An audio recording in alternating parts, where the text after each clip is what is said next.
Chapter 104. Embarrassingly short of money. Mo Gao was also astonished. In his opinion, any student that would have been shoved to him must have come into the academy through a back door.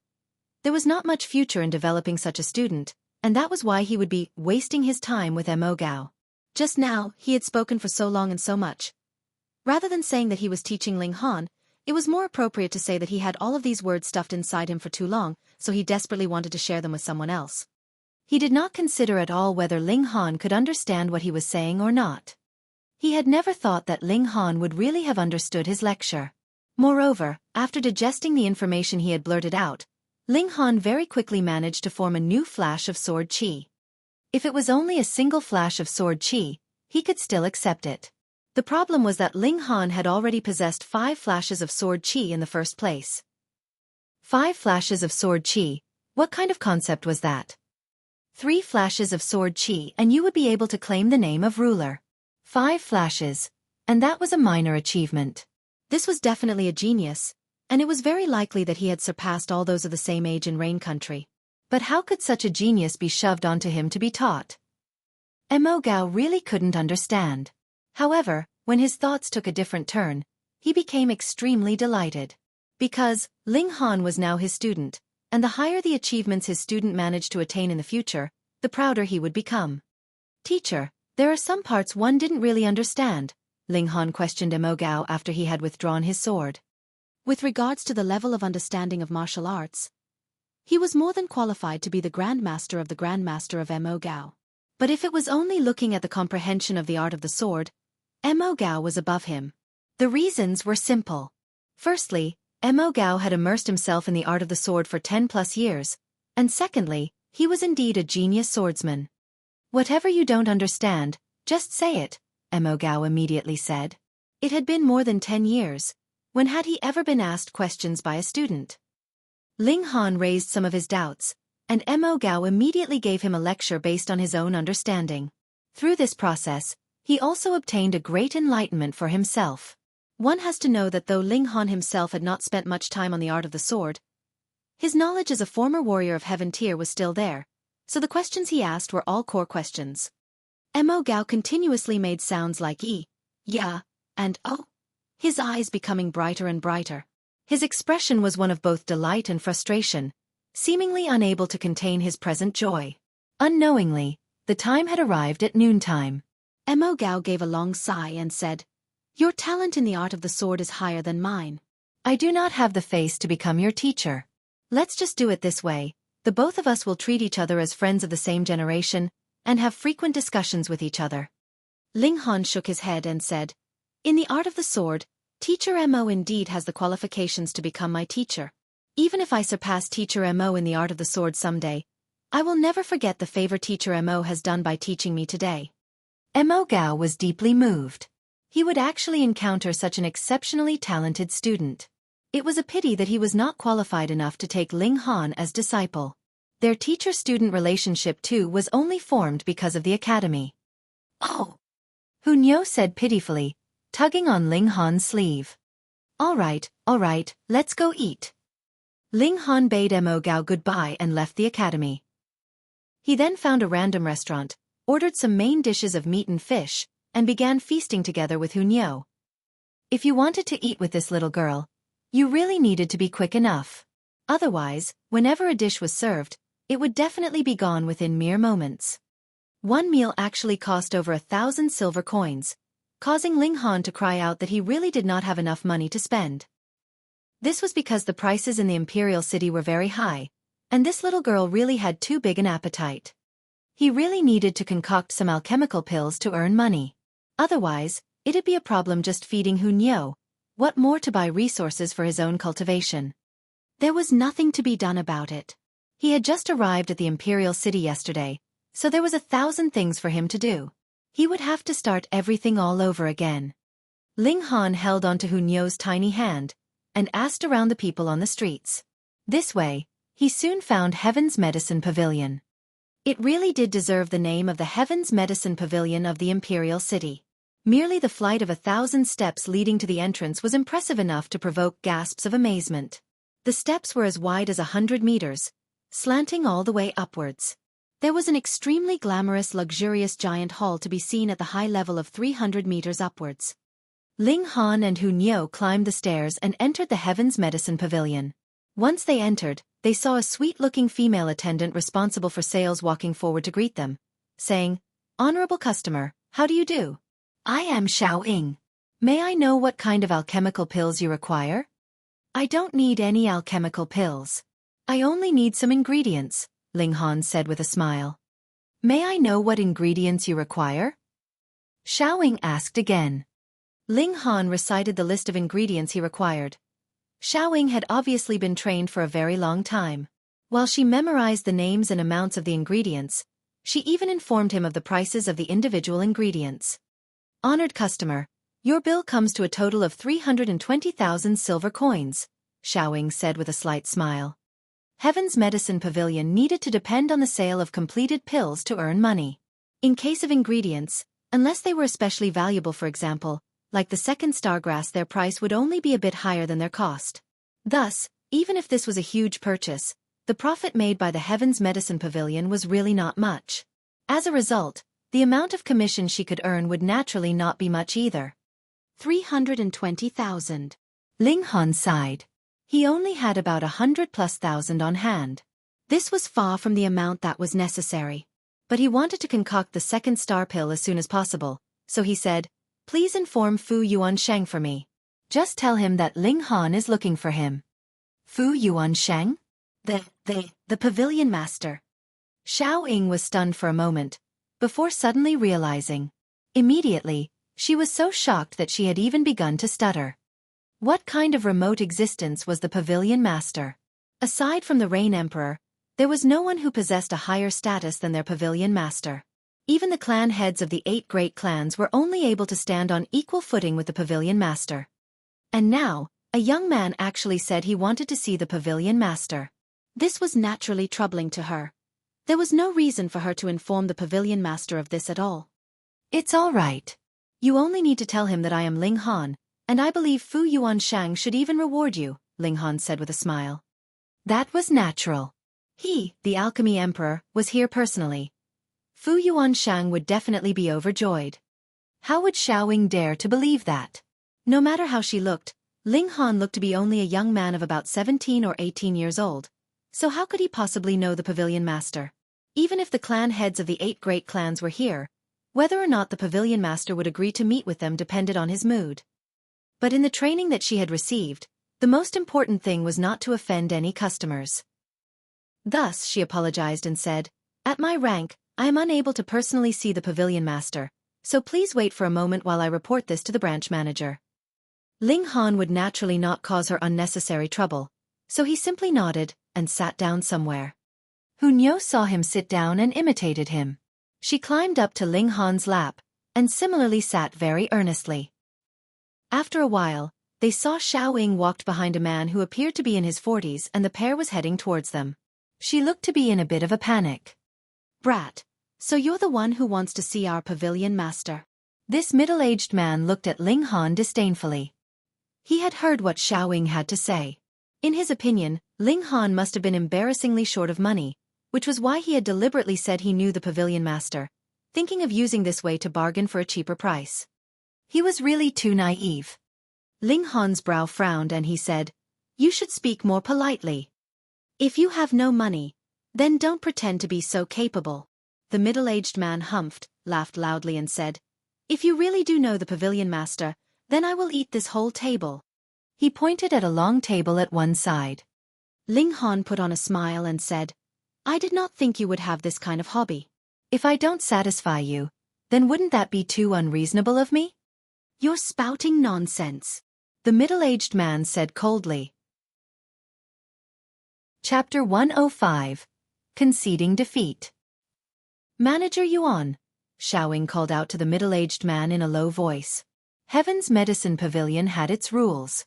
The first rule was, never, ever be impolite to any potential customer. The middle-aged man cast a displeased glance at Xiao, waved his hand and said, "Somebody, chase this poor brat out of here." Xiao did not dare to say anything further. She simply looked sympathetically at Ling Han and Hu Niu. This middle-aged man's name was Yuan Gang. He had previously only been an odd jobs worker here, but unexpectedly, a few months ago, his younger brother advanced to become a yellow-grade mid-level alchemist, causing Yuan Gang's own position to rise, allowing him to obtain the position of a minor manager. Because he had struggled at the lowest level for a long time, now that he was in a high position, Yuan Gang had become extremely arrogant, always thinking of new ways to show off his present superiority. Ling Han was extremely unfortunate. He just so happened to be this guy's target. Two sturdy, well-built men walked over and stood behind Ling Han. One of the pair spoke, "Honored customer, please come with us." Ling Han have a sigh. Did he really have to use force? Ling Han. Ling Han. It was at this very moment that a sweet voice was heard from behind him. Ling Han turned around to see that the speaker was actually Qi Zhan Tai. Why was the seventh princess of the royal house of the Dayuan king here? When he took a closer look, it seemed that both Zhu Hexian and Zhang Wei Shan were here too. In that case, it was only natural that the girl was here too. Yo, never thought that a poor brat like you would have such a pretty wife. Yuan Gang gave an envious look, then said to Ling Han, "Poor brat, lend me your wife for me to play with for a single night, and I could give you a 20% discount? Haha. Pa." His face suddenly suffered a slap, his feet stumbled and he directly fell onto the floor. The one who had slapped him was, of course, Ling Han. "Bastard, you actually dared to hit me." Yuan Gang got up to his feet in a single movement, his face filled with thunderous rage. "So what? Can't you be hit?" Zhang Wei Shan walked over with a cold smile. "And who are you?" Yuan Gang did not even think, and immediately raised his finger to point directly at Zhang Wei Shan's face. "Wah, what?" He gasped in shock. There was astonishingly a silver badge hanging on this newcomer's breast. Perhaps there would still be some people who may not recognize this, but definitely not him, an experienced senior who had been working at this Heaven's Medicine Pavilion doing odd jobs for over 10+ years. A black-grade low-level alchemist. "Es, sir." He hurriedly bent his knees in a bow, an obeisant expression on his face. The only reason he was in the position of minor manager was because of his younger brother, yet his younger brother was only a yellow-grade mid-level alchemist. Compared with this esteemed black-grade low-level alchemist in front of him, the latter was on a complete different level. "Master, this guy was very bad," Qi Zhan Tai said immediately. "Pooh." Yuan Gang instantly choked. This beauty was actually the disciple of a black-grade alchemist, and he had actually dared to flirt with her. Wasn't that practically seeking his own demise? He scowled miserably and said, "This young miss, apologies for my smelly mouth, only knowing how to speak nonsense. Deserves to be hit. Deserves to be hit." He began to slap himself repeatedly with a pa, pa, pa sound. "Young friend Ling. Young friend Ling." Zhu Hexian had also walked over, and together with Zhang Wei Shan, they raised their clasped hands in Ling Han's direction in greeting. Grandmaster Zhu." Yuan Gang had only at this moment spotted Zhu Hexian, and was so scared at this point that his whole face had turned pale. Unlike Zhang Wei Shan, who stayed long-term into Yuan City to oversee the Heaven's Medicine Pavilion branch there, Zhu Hexian had previously always been in the Imperial City. How could Yuan Gang not recognize him? Yet these two black-grade alchemists actually performed such a respectful greeting to Ling Han. How could this not scare him witless? "The two of you are here just in time. Help me call over Fu Yuanshang," Ling Han said with a smile. Zhu Hexian took one look at Yuan Gang, then said, "Young friend Ling, we don't have to trouble the pavilion master just to deal with a nasty character like this, right?" He was a black-grade low-level alchemist. He only needed to say the word, and this mere minor manager would be dealt with, no questions asked. "Grandmaster Zhu, please forgive my blindness." Yuan Gang hurriedly began to beg for mercy. But after speaking these words, he realized that the deciding factor in this matter should be Ling Han, so he quickly turned back around and said, Young Master Ling, please be generous and have mercy on me just this once." "Hee, you've forgotten, we have a bet going on between us." Ling Han laughed. "Grandmaster Zhu, please help me go and inform Fu Yuanshang, and ask him to come over." "Young Master Ling?" Zhu Hexian stepped forwards and said in a low voice, "You know Grandmaster Fu?" "Yes, I do. Help me call him over. I have something to discuss with him," Ling Han nodded. Then I shall immediately go call him for you, Zhu Hexan said quickly, turned around and left to do what he said. Within moments, Zhu Hexan and Fu Yuanshang were walking quickly over towards them. Naturally, Fu Yuanshang was walking in front, while Zhu Hexan followed behind.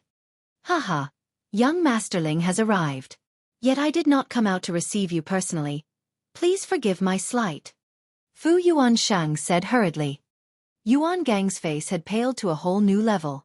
So it was not just Zhu Hexan that revered Ling Han so much, even Fu Yuanshang treated him with such respect. Who was this brat? He was a little too awesome, wasn't he?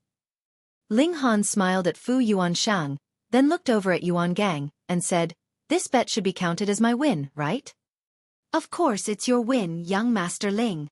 Yuan Gang took advantage of the change of topic and immediately said in a flattering tone. Ling Han nodded and said, "All right, then you can start eating." Ah! Yuan Gang found himself suddenly tongue-tied. "What is it? Do you need me to add some seasonings and cook it for you?" "All right, so do you want it braised or steamed?" Ling Han said with a smile. Young Master Ling is really such a joker, Yuan Gang laughed awkwardly. "I may joke around with my friends, but you are not my friend," Ling Han said calmly. "What is going on?" Fu Yuanshang interrupted, his tone already filled with strong displeasure. He and Wu Songlin had just benefited from Ling Han's teachings the day before, which allowed the two of them to see a flicker of hope to break through to become Earth-grade alchemists. For the two of them, Ling Han could even be considered as half their master. And now Ling Han was obviously expressing his dissatisfaction, so he naturally was also extremely unhappy. It was not very appropriate for him to ask Ling Han, and he would not be asking Yuan Gang either, so he directed his gaze at Xiao Ying. Yuan Gang instantly began to signal repeatedly at Xiao Ying with his eyes, hoping that she would be merciful with her words, and speak a few good words on his behalf. However, Xiao Ying pretended she had not seen his desperate look and recounted all that had happened earlier from start to finish. Fu Yuanshang was instantly enraged, and pointing at Yuan Gang's nose he said, "How dare you? So you are already in the position that you can speak for me? Since it was your own words, then go ahead and eat." Yuan Gang's face twitched uncontrollably. This time, it was the command of the pavilion master of Rain Country's Heaven's Medicine Pavilion. Even the Rain Emperor himself would have to give him some face. Looks like there was nothing to be done. Whether he liked it or not, he was going to have to eat. But still, how was he supposed to force himself to eat a table? He found his resolve, and with a paw ripped off a table leg, put it in his mouth and began to chew. Kacha kacha. He was in the 9th layer of body refining tier, so his teeth and strength were not too weak. It was easy for him to chew the table leg to bits. When the other staff members saw this, they all hid a smile. Yuan Gang was a nasty character that had been acting high and mighty after getting this position. There were quite a few people in Heaven's Medicine Pavilion who did not like the way he did things, but they did not dare oppose him publicly. They were naturally happy to watch the show of him struggling to stuff the table leg down his throat. Ling Han, on the other hand, was not interested in watching the magnificent feat of Yuan Gang eating the whole table. He said to Fu Yuanshang, "You should just fire this kind of person. This young girl is quite able, so just let her take over the vacant position." "I shall listen to young Master Ling's arrangements," Fu Yuanshang said very humbly. Xiao Ying instantly looked overjoyed, and when she looked at Ling Han, her eyes were filled with gratitude. Chapter 106. Doubt. Yuan Gang repeatedly begged for mercy, yet who would really take to heart such a minor character? In the end, he could only leave in defeat. The other members of the staff all wanted to break into applause out of happiness. This Yuan Gang was a vile character who had just gotten a bit of success recently, yet was arrogant without limits. They all felt that he deserved this kind of ending. When Xiao Ying saw Ling Han, Fu Yuanshang, and the others disappear around the corner, she could not help revealing an infatuated expression. A young girl like her naturally did not lack a romantic imagination. However, she knew that there was too big a gulf between Ling Han and herself in terms of status, so she was just fantasizing a bit. Her heart was filled with gratitude, because she had received a personal acknowledgement from Fu Yuanshang her position in this Heaven's Medicine Pavilion would be unshakable. For Ling Han, this was only a very small matter, and when he arrived at Fu Yuanshang's study, He had completely put the earlier incident out of his mind. He did not want to waste any time, and so voiced out his intention to borrow some ingredients from Fu Yuansheng. Fu Yuansheng nodded and waved his hand. Of course, him waving his hand did not mean that he was refusing Ling Han's request, but that the medicinal ingredients would be a gift to Ling Han instead of a loan. What a joke! This was a Grand Master alchemist. To be able to supply alchemical ingredients for Ling Han was his honor. What need was there for Ling Han to pay them back? Ling Han did not act modest and said, "How about this? I will concoct an alchemical pill here, and you all can observe the way I do it." He had decided to enact a specific alchemist skill. This was far from the level of the 3 Fire Guide, but would be indescribably valuable to Fu Yuansheng and the others. Good.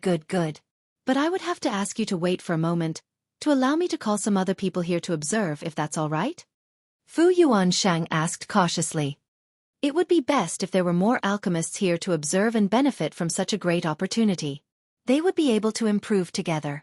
Moreover, the more people there were, then the more possible it would be for them to observe clearly that alchemist skill of Ling Han. Afterwards, they'd be able to confirm and double-check with one another, so they would not easily forget any details. Zhu Hexin and Zhang Wei Shan immediately looked a little guilty.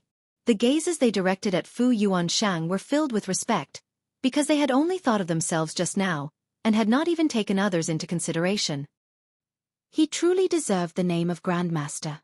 He was indeed a person who thought of the bigger picture. Ling Han smiled and said, "You can, but it would not be appropriate for there to be more than 10 people. I understand." Fu Yuansheng hurriedly excused himself and left. Meanwhile, Ling Han began to converse with Zhu Hexin and Zhang Wei Shan. Qi Zhantai stood at one side, unable to join in the conversation, obviously looking extremely bored. She was currently engaged in a staring contest with Hun Yo. She saw how Hun Yo was so cute, and so reached forward to pick her up. Yet, because Hun Yo disliked strangers getting too close to her, she immediately bared her small white teeth, revealing a very defensive expression. "If you don't want to be bitten, I'd advise you to move your hand away," Ling Han said to Qi Zhantai when he saw this happen out of the corner of his eyes. "I am in the 2nd layer of element gathering tier. How could she manage to bite me?" Qi Zhantai did not believe his advice and instead extended her hand to reach out for Hun Yo at a faster pace. Hun Yo was enraged. Suddenly, she gave a strike of her fingernails and a bite, her movements exceptionally quick. Ah! Qi Zhantai hurriedly withdrew her hand, yet there had already appeared a bite mark on her fair, delicate hand. The pain almost caused her to tear up. Ling Han picked Hun Yo up to prevent her from taking advantage and pushing on with her attack. He laughed and said, "Even I have been bitten before. You, at the level of the 2nd layer of element gathering tier, are really not that much." He turned back round and said to Hun Yo, "This is a friend, don't bite her again." Hun Yo held onto Ling Han's neck, tilted her head and continued to stare at Qi Zhantai, her stare still ferocious. Zhu Hexin and Zhang Wei Shan could not help but ask about Hun Yo's origins. When they found out the whole story, they were truly amazed, and felt that this little girl was indeed extremely fortunate. Even after dropping into a tiger's lair, she had still managed to survive to such an age. While they were talking, Fu Yuansheng had led 7 people in, all of different ages. The oldest of them looked to be in his 70s, and the youngest was at least in his 40s. All of them had at least 1 silver badge hanging on their chests, and some even had 2. This meant they were all either black-grade low-level or black-grade mid-level alchemists. "This is young Master Han, and we shall observe young Master Han concoct an alchemical pill later," Fu Yuansheng said.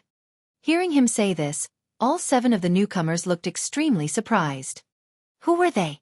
They were all black-grade alchemists, and in Rain Country they could be considered very important people, with extremely high social status. If you were talking about concocting alchemical pills, they were naturally the ones who would be doing the teaching. What need was there for them to observe another person concocting pills? If the person they would be observing was either Fu Yuansheng or Wu Songling, that would be fine. As the only 2 black-grade high-level alchemists in Rain Country, these 2 men have naturally won the reverence and respect of all alchemists. But now, Fu Yuansheng actually wanted them to observe a young man concoct an alchemical pill. How could they accept that? Alchemists, belonging to an extremely rare and extremely important profession, caused everyone in this field to be extremely proud, and the higher their grade, the prouder they were.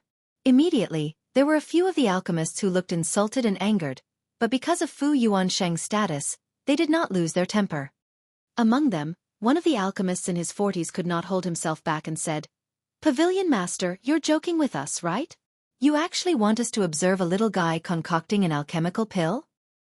He had something else that he had held himself back from saying. This brat couldn't be your illegitimate son, right? To command so many of us to come here to instruct him? Fu Yuansheng looked furious. In his opinion, being able to observe Ling Han in the process of concocting an alchemical pill was a once-in-a-lifetime chance. Under normal circumstances, what alchemist would easily allow others to watch him concoct pills? Moreover, Ling Han had even said that he would be enacting an alchemist's skill for their observation. If it was not for his determination and desperate desire to develop and advance the field of alchemy in Rain Country, then why else would he have called others here to observe? He Lin apologized to young Master Han. He said immediately in a deep voice. What? That alchemist by the name of He Lin raised a brow, looking extremely disbelieving. I am a black-grade low-level alchemist. My status is so high and revered. Yet you actually want me to apologize to a young boy like this? Pavilion Master, are you intending to use your public office to avenge private wrongs? How dare you? Zhu Hexian shouted instantly. His eyes were wide with rage, and he looked extremely furious. Both Ling Han and Fu Yuansheng were people he respected very much. Ha ha ha ha. He Lin laughed loudly, with no hint of respect in his expression. He only gave a cold humph and said, "Some things are better left unsaid." He was indeed not afraid of Fu Yuansheng, because his father, He Luo Yun, was also a black-grade high-level alchemist. Years ago, He Luo Yun and Fu Yuansheng were already rivals. They would be competing over everything alchemy, martial arts. The two of them even fell in love with the same woman. In the end, He Luo Yun won the maiden's heart. And now, He Luo Yun already had one foot in the ranks of Earth-grade alchemists, and very soon, would be able to dominate fully over Fu Yuansheng. As a result, he naturally thought that Fu Yuansheng was deliberately beating down on him, unable to win over his old man. He was actually seeking a feeling of superiority from his son. This was really too shameful. Fu Yuansheng was actually trembling with fury. His well-meant intentions actually got such a payback. "Get out," Ling Han said coldly to He Lin, pointing at the door. "Brat, how dare you actually speak to me this way?" He Lin was stunned for a moment, before becoming enraged. Both Zhu Hexian and Zhang Weishan had stepped out to stand in front of Ling Han, glaring furiously at He Lin. "Two dogs that don't know what's good for you." He Ling humphed coldly. "I was intending to leave, even if you don't drive me out. Actually watching a wet behind-the-ears brat concoct an alchemical pill, pay. Ha ha ha." He spat and then gave 3 loud laughs, leaving with long strides. Chapter 107. 4-Form Seal. Fu Yuansheng's face flashed with different expressions very quickly. Finally, giving a long sigh, he said, "Though this man is a little arrogant, he does indeed have a talent in alchemy that corresponds with his level of arrogance. I had previously thought to gift him with a rare opportunity, yet never imagined that. AI." He raised his clasped hands in Ling Han's direction in apology and said, "Young Master Han, please don't take his actions to heart." Ling Han smiled softly and said, "It's fine." This time, because of Fu Yuansheng, he would not pursue the issue, but if He Lin dared to act so pompous in front of him again, he would definitely shatter all the teeth in the latter's mouth. "Then let's begin." Fu Yuansheng had already brought all the medicinal ingredients Ling Han had requested for, and Ling Han had also taken out the second star grass. All the people here were black-grade alchemists, so how could they not recognize the second star grass? A few of them instantly looked resentful. They were actually called here to observe a young junior concoct the refreshing pill? This was practically an insult to them. Unfortunately, they did not have a father who was also a black-grade high-level alchemist. Thus, though they were slightly displeased with Fu Yuansheng's actions, they dared not express that displeasure. However, their faces had all turned a bit sour. When Zhu Hexian and Zhang Weishan saw the behavior of the others, both of them felt the urge to draw out their weapons to drive these people out. They actually dared to doubt young Master Han? At the same time, Zhang Weishan also felt a bit of shame, for he had also doubted Ling Han before. Ling Han did not bother himself with worrying over what the others were thinking. As the alchemy emperor, what need was there for him to obtain the respect of other alchemists? He grabbed the alchemy furnace and began to toss various medicinal ingredients into it. Does this brat actually know how to concoct alchemical pills? How can he simply toss in so many different ingredients all at once? That's right. The first step of the concoction process is purification, and different ingredients require different levels of heat to be purified. If they are all thrown in at once, the only result would be that all ingredients would be damaged. Forget it, just take it as wasting a bit of our time. A few of the alchemists present could not hold themselves back from mumbling complaints to each other quietly. It was not that they did not trust Fu Yuanshang, just that Ling Han was really too young. Moreover, in their eyes, his actions were simply too reckless. They were not the only ones feeling doubtful.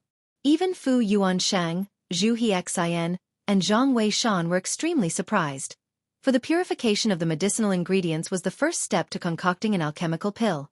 It was also a very crucial step. Could it be that Ling Han would cause a mess up from the very first step? It was really too bad that Li Si-chan was not present. She had previously watched the whole process of Ling Han concocting an alchemical pill from start to finish. Purification was only a piece of cake to him. After tossing in 7 different ingredients, Ling Han's hands trembled, and instantly, flames gushed out. His figure began to circle around the furnace and struck the furnace with his palms repeatedly. Wang wang wang tong tong tong. From within the furnace, steam instantly gushed out. A herbal fragrance also began to spread out within the room. What? All of the alchemists in the room widened their eyes in shock at the exact same moment, expressions of absolute disbelief on their faces. They all looked as if they had just seen a ghostly apparition. Master, what's wrong with all of you? Qi Zhantai asked in confusion. She had just barely entered into the field of alchemy, and had only just learnt the basic theoretical knowledge, thus she had no idea what everyone was so flabbergasted about. Gods, 7 different ingredients really can be purified at the same time. Am I dreaming? One of them gasped in shock before Zhang Weishan could manage to answer. All of these 7 ingredients require different temperatures to be purified, and it should have been impossible to purify them all at once. But this brat used a very intriguing technique. It seems like he has split a single furnace into 7 parts, and the temperature in each separate part is different, allowing for the simultaneous purification of these 7 ingredients to be possible. Amazing! They slowly regained their composure, though their faces still could not hide the admiration they were feeling. But this does not appear to have much meaning, one of the alchemists said hesitatingly after a while. After all, he was not capable of accomplishing such a feat, so the tone he used to voice out his evaluation lacked a bit of confidence. Indeed. Even Fu Yuanshang nodded. Being able to purify all 7 ingredients at the same time is indeed an amazing ability, but to purify the ingredients one by one would only expend a bit more time. He pointed out in his own evaluation. This was what would be called a flashy but useless move, for if there was even the slightest bit of a mistake in the process of purifying all 7 ingredients simultaneously, that would mean that all 7 ingredients would have gone to waste. No! Fu Yuansheng suddenly shook his head, his eyes wide. How could this herbal aroma be so strong? When he brought this up, the others all looked as if they had come to a sudden realization, and consequently, looked very astonished. As black-grade alchemists, the number of times they had purified medicinal ingredients in preparation for the concoction process was uncountable. They were especially familiar with those medicinal ingredients that were frequently used in alchemy. But when they smelled this herbal aroma that was currently spreading out in the room, it was obviously very different from the aroma that was produced when they had purified ingredients in the past. The stronger the herbal aroma was, the purer the essence of the medicinal ingredients produced from the purification it indicated. Also, when the alchemist advanced to the actual concoction process, the success rate of concocting the alchemical pill would be much higher as well. It was a very simple logic. The fewer impurities there were, the less interference there would be with the actual concoction process. But the problem was that as far as these black-grade alchemists were concerned, the purification process was already improved to its limits. There was no room for even the slightest bit of improvement anymore. Yet why was it that the medicinal essence that Ling Han had obtained from his purification was so much purer than their own? Could it be that this was why all 7 ingredients had to be purified at the same time? That is the only possibility. That's right, I've heard a senior of mine tell me before that in ancient times, The really capable alchemists were able to purify various medicinal ingredients all at the same time, taking advantage of the mutual effects of the different ingredients to make it possible for the medicinal essence derived from the purification process to be even purer. Could that actually be true? Hiss. Now, everyone could no longer remain calm. Whether the purification process took a longer or shorter time was not something that anyone would really bother about. After all, it was just a bit more or a bit less time. But if it was possible to actually increase the purity of the medicinal ingredients through the purification process, that would be an astonishing feat, and an immeasurably valuable contribution to the field of alchemy. All of them could not help feeling remorse secretly. Because they had all thought that there was not much significance to this step, they had missed a lot of Ling Han's moves and techniques. Thankfully, there were still a lot of ingredients left over, so Ling Han would obviously be repeating the purification process. All 9 of them opened their eyes wide, not daring to miss any single movement of Ling Han anymore. Qi Zhantai was very bored, but there were too many important people here, so she did not even dare to breathe too loudly.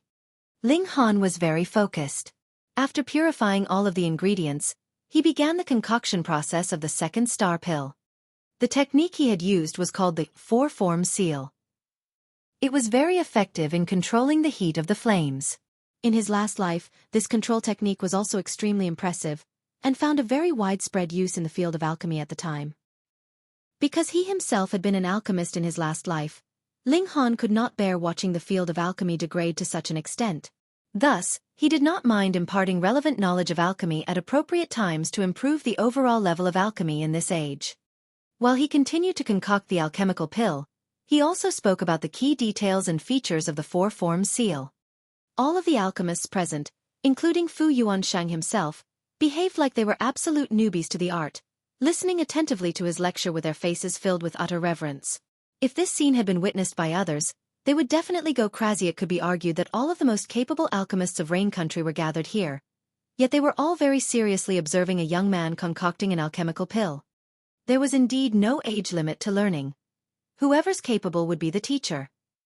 When Ling Han had finished the process of concocting the second star pill, all of the 9 alchemists were deeply engrossed in comprehending and figuring out the workings of the 4-form seal.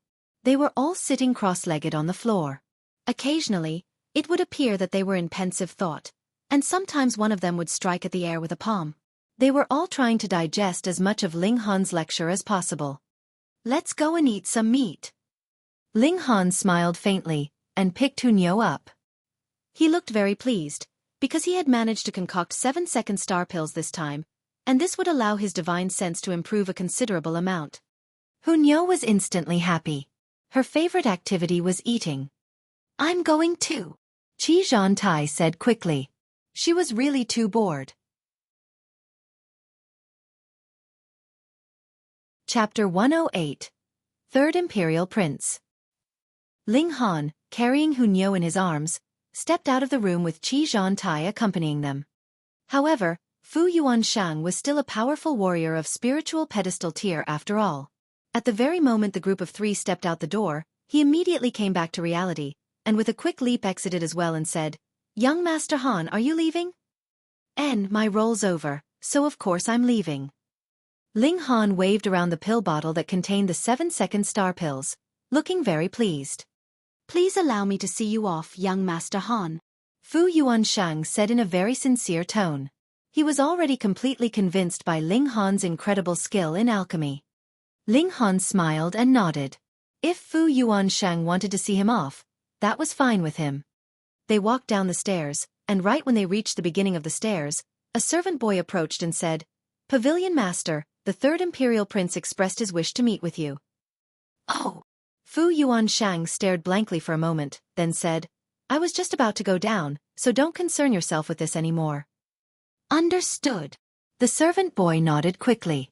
He had just spotted Ling Han and Qi Zhantai, which caused him to be lost for words, because they actually had Fu Yuanshang leading them downstairs, which was an extreme shock to him. That was Fu Yuanshang, one of the few most powerful and most respected people of Rain Country. The 3 of them soon arrived at the ground floor and saw there was a young man and woman standing there. The 2 of them were standing upright, showing absolutely no sign of impatience. The man and the woman both seemed to be about 25 or 26 years old. The man was quite tall and had thick, black locks. His eyes were bright and expressive, and held a penetrating gaze as if he could look into the secrets hidden in the deepest parts of the heart of anyone his gaze fell upon. The woman had a very shapely, tempting figure, able to cause any normal man's mouth to start watering. Her face was very beautiful and her skin was as fair as white jade. Her hair was actually an unusual crimson shade of fire, which granted her a very unique charm. The man was naturally the third imperial prince, Qi Fengyun, but who was this woman? Ling Han was slightly surprised, because this woman was astonishingly in gushing spring tear. In Rain Country, this kind of a small place, a martial artist that had managed to reach gushing spring tear before reaching 30 years old had indeed made an astonishing accomplishment. She definitely could be categorized as a genius. Pavilion Master. The third imperial prince performed the proper formalities of greeting an elder upon seeing Fu Yuanshang. It was true that he was an imperial prince, but even if he had inherited the throne and was crowned the emperor someday, he would still have to treat Fu Yuanshang with utmost politeness and courtesy. Zhan Tai hereby greets third elder imperial brother. Zhan Tai bowed slightly to greet the third imperial prince. Wait here for a moment. Just let me see off this very honored guest first, Fu Yuanshang said, nodding at the third imperial prince. Very honored guest. The third imperial prince could not help casting his gaze at Ling Han, because there were only 3 people standing behind Fu Yuanshang. Zhan Tai belonged to the royal house of the Daiyuan king. So naturally it was not possible that she would be worth such prioritized treatment from Fu Yuanshang, and Hunyou was too small. This young man. Who was he that he was addressed by Fu Yuanshang as very honored guest, and make Fu Yuanshang actually personally see him off? That was strange. He had obviously gotten hold of all the relevant, important intel of the imperial city, so how was it possible that such an awesome character would suddenly appear out of nowhere? Please go ahead, Pavilion Master, he said quickly. As Fu Yuanshang escorted Ling Han out the door, he kept repeatedly inviting him to frequently come over and visit him at the Heaven's Medicine Pavilion before finally turning back round and leaving. He seemed to be slightly impatient, was very much in a rush to study the 4 forms seal closely. Ling Han walked together with Zhan Tai, while Hunyou waved her little hands around excitedly, and kept saying, "Meet, meet, meet." That brother ahead. The third imperial prince had caught up with them. Ling Han paused and looked over at the third imperial prince and said, "Yes." Wasn't the third imperial prince looking for Fu Yuanshang? Why had he chased after them?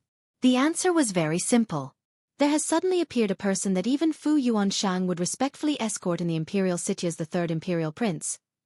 He would of course want to get to know this kind of person at the first opportunity. One had to understand that the Rain Emperor had 17 sons in total. Out of these 17 sons, there were at least 5 that were qualified to compete for the throne. The third imperial prince would naturally befriend capable people with utmost patience in order to accumulate a power base for the day when he would be joining in the competition for the throne. I am Qi Fengyun. If I may ask, could you tell me your respected name, brother? The third imperial prince behaved in an extraordinarily polite manner. Ling Han smiled faintly and said, "My name is Ling Han. Brother Ling, I still have some matters to deal with, so it is really not convenient for me to talk too long. I hope that Brother Ling will accept this item as a gift from me. I believe that, in this imperial city, a lot of people would give you a bit of face because of this item." The third imperial prince handed over a violet-shaped badge. "Thank you." Ling Han did not make any pretenses of modesty and accepted the badge from the third imperial prince. "Brother Ling, when I am done dealing with these matters, I will definitely seek you out for a chat," the third imperial prince said, raising his clasped hands in Ling Han's direction before once again leaving in a rush with that beauty behind him. Ling Han smiled as he weighed the badge in his hand and placed it into his pocket. "Ling Han, this is a token of the third imperial prince. According to the rumors, the holder of this badge can eat at any restaurant of the imperial city and not pay a single cent. Everything will be paid for by the third imperial prince," Zhan Tai said enviously. Ling Han was stunned for a short moment, before suddenly breaking out into loud laughter. Zhan Tai was curious, so naturally asked him why he had laughed. "I think that the third imperial prince will definitely regret this," Ling Han said. "Why?" "Because there's a real glutton right here," Ling Han said as he rubbed Hunyou's head. Zhan Tai was still baffled. Hunyou was just a little girl. Even if she ate from morning to night, How much could she eat? There really are good people in this world, Ling Han said ruefully. The three of them left to have a meal at a restaurant. When she saw Hu Niu's terrifying appetite, Qi Zhantai finally began to worry about that clansman of hers. There was a real chance that Qi Fengyun would be driven to poverty at the rate that Hu Niu ate. Huyang Academy. Feng Luo's room. Bastard! Bastard! Bastard! Wei Heelu was pacing around in the room like a maniac, his eyes bloodshot, looking very surly. He finally stopped pacing and said to Feng Luo, "Do you believe it? Do you believe it? Headmaster Wu actually expelled me from the alchemy department." Feng Luo's mouth twitched a few times. This was not the first time that Wei Heelu had complained and grumbled to him. He counted internally this should be the 37th? Or was it the 38th time? Previously, he would still offer a bit of response and comfort Wei Heelu a bit, but now he was completely not in the mood for it. Having lost Wu Songlin's regard, a mere yellow-grade low-level alchemist naturally would not be someone looked upon too seriously by him. It's all because of that bastard, that damn brat. Wei Heeli's eyes looked like they were about to spit fire. He had been so glorious, able to boast and basking in the spotlight as a genius of alchemy. Even those from the royal or noble families had to treat him politely and with courtesy. But now, it was as if he had dropped down from this extremely high position all the way to the bottom of the pit. His future was bleak and dark. A person who had been chased out by Wu Songlin, what alchemist would still dare to take him in as a disciple? Moreover, alchemy skill depended very much on imparted knowledge. If it was simply dependent on self-learning, what could he even manage to accomplish? Which meant that he was completely done for. Feng Luo saw all this happen, and could not hold back a cold smile from turning up the corners of his lips before saying, "Young Master Wei, I have a suggestion that would really cause some serious trouble for that brat." He had lost a considerable number of teeth, so he was forced to speak with a lisp now. One had to cautiously decipher his words before being able to understand what he was trying to say. "Oh, what suggestion would that be?" Wei Heelu immediately turned to look at him. The current him had lost practically everything, so he had become absolutely crazy. As long as he could get his revenge on Ling Han, he was willing to do whatever insane thing it was. "Here, it's this." Feng Luo took out a badge carved in the shape of a violet. "What's this?" Wei Heelu said blankly. "This is a token of the Third Imperial Prince," Feng Luo said with a very devious smirk. "This is something that the Third Imperial Prince gifted to my brother. Tell me, if I said I lost this badge, yet this badge was discovered in Ling Han's place, how would the Academy deal with him? And how would the Third Imperial Prince react?" Wei Heeli's eyes lit up in understanding. Frame Ling Han. Chapter 109. Framed. Ha ha ha ha. Theft is an evil, shameless act in the first place. What more when it actually involves the Third Imperial Prince? Wei Heelu could not hold himself back from laughing. At that time, even if the Academy had no intention of pursuing the matter further, due to the involvement of the imperial family, even Wu Songlin's reputation would be of no use. Anything related to the imperial family was never small, and Ling Han actually dared to steal an item belonging to the Third Imperial Prince. That was a definite pathway to death. However, there should still be a reason, right? Otherwise, what would a thief steal this thing for? Wei Heelu asked, his laughter very quickly stopping. Feng Luo snickered and said, "This is a token of the Third Imperial Prince that he has only gifted to a rare few people. The holder of this token would be considered as a dear friend of the Third Imperial Prince. It is not only a symbol of status and identity, it also means that all charges the holder incurred at any restaurant or inn in the Imperial City would all be placed on the Third Imperial Prince's tab." Yeah. Wei Heelu looked extremely envious. Although he was a genius of alchemy, he had not managed to obtain the Third Imperial Prince's favor, and wasn't gifted with such a priceless token. Now actually seeing a profligate, spoiled young master holding on to one, how could he not be envious? Feng Luo smiled very proudly. This was given to him by Feng Yan, who had feared that his little brother would get into trouble in the Imperial City. If Feng Luo possessed a token of the Third Imperial Prince, then no matter who it was, they would have to give the Third Imperial Prince some face. He patted Wei Heeli's shoulder and said, "Young Master Wei, the task of framing Ling Han would be your job." Me? Wei Heelu looked troubled at this. He only knew how to concoct alchemical pills, play around and show off, but framing someone was something he had never done before. Moreover, in the past, there were too many people who wanted to curry his favor, so no matter what job he wanted done, he only needed to say it and there would be someone willing to do that job for him. When had he ever needed to personally do anything? What is it? Are you not willing? Feng Luo smiled coldly. He pretended to put away the token, then just forget about it. I just wanted to help you vent your anger in the first place, but since you're unwilling to do it, then I will not force you either. Wait! Wei Hilu hurriedly called out, gritted his teeth and said, I'll do it. He was extremely embittered in his heart. He had offended Ling Han, but wasn't it all because he had stood up for Feng Luo? But now this guy actually said he wanted to help him vent his anger, and then he was really turning his back on him, absolutely heartless. But after he had been abandoned by Wu Songlin, he was no longer the young Master Wei of old, but only a mere yellow-grade low-level alchemist. What right did he have to go against Feng Luo? Feng Luo had a genius of martial arts standing behind him that could vaguely be close to the level of absolute geniuses like the Third Imperial Prince and Ken Yi. Because of his brother, Feng Luo's own future prospects would be immeasurable. How was a down-and-out alchemist like him supposed to compare with that? Due to his current dire circumstances, Wei Hilu could only bow his head in acquiescence. If he dared to refuse Feng Luo now, that would mean cutting off his only chance for a bright future if he followed after Feng Luo. He could possibly leave Rain Country in the future, and thus get out of Wu Songlin's shadow. He accepted the violet-shaped badge, and silently walked to Feng Luo's side. His hands were lowered at his sides, obviously placing his position at a lower level than the latter.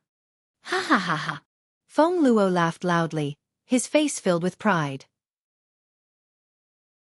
Even his brother had never thought that he would be able to take a slightly talented alchemist into his camp. Had he? Let's see who dared to still say that he was a spoiled young master. Why don't you try taking in a yellow-grade alchemist to show your own ability? Wei Hilu lowered his head, his eyes filled with hatred and regret. But things have already advanced to this step. There was no way he would be able to return things to how they were before. After enjoying a meal with Ling Han, Qi Zhantai naturally returned to the Heaven's Medicine Pavilion, while Ling Han brought Hu Niu for another walk around the shops and bought some materials to set up the restrictions around his courtyard. He then returned to the academy. He was now not in much of a rush to take the second star pill. His priority now was to set up certain restrictions in the surrounding area of his courtyard. This was an early warning system.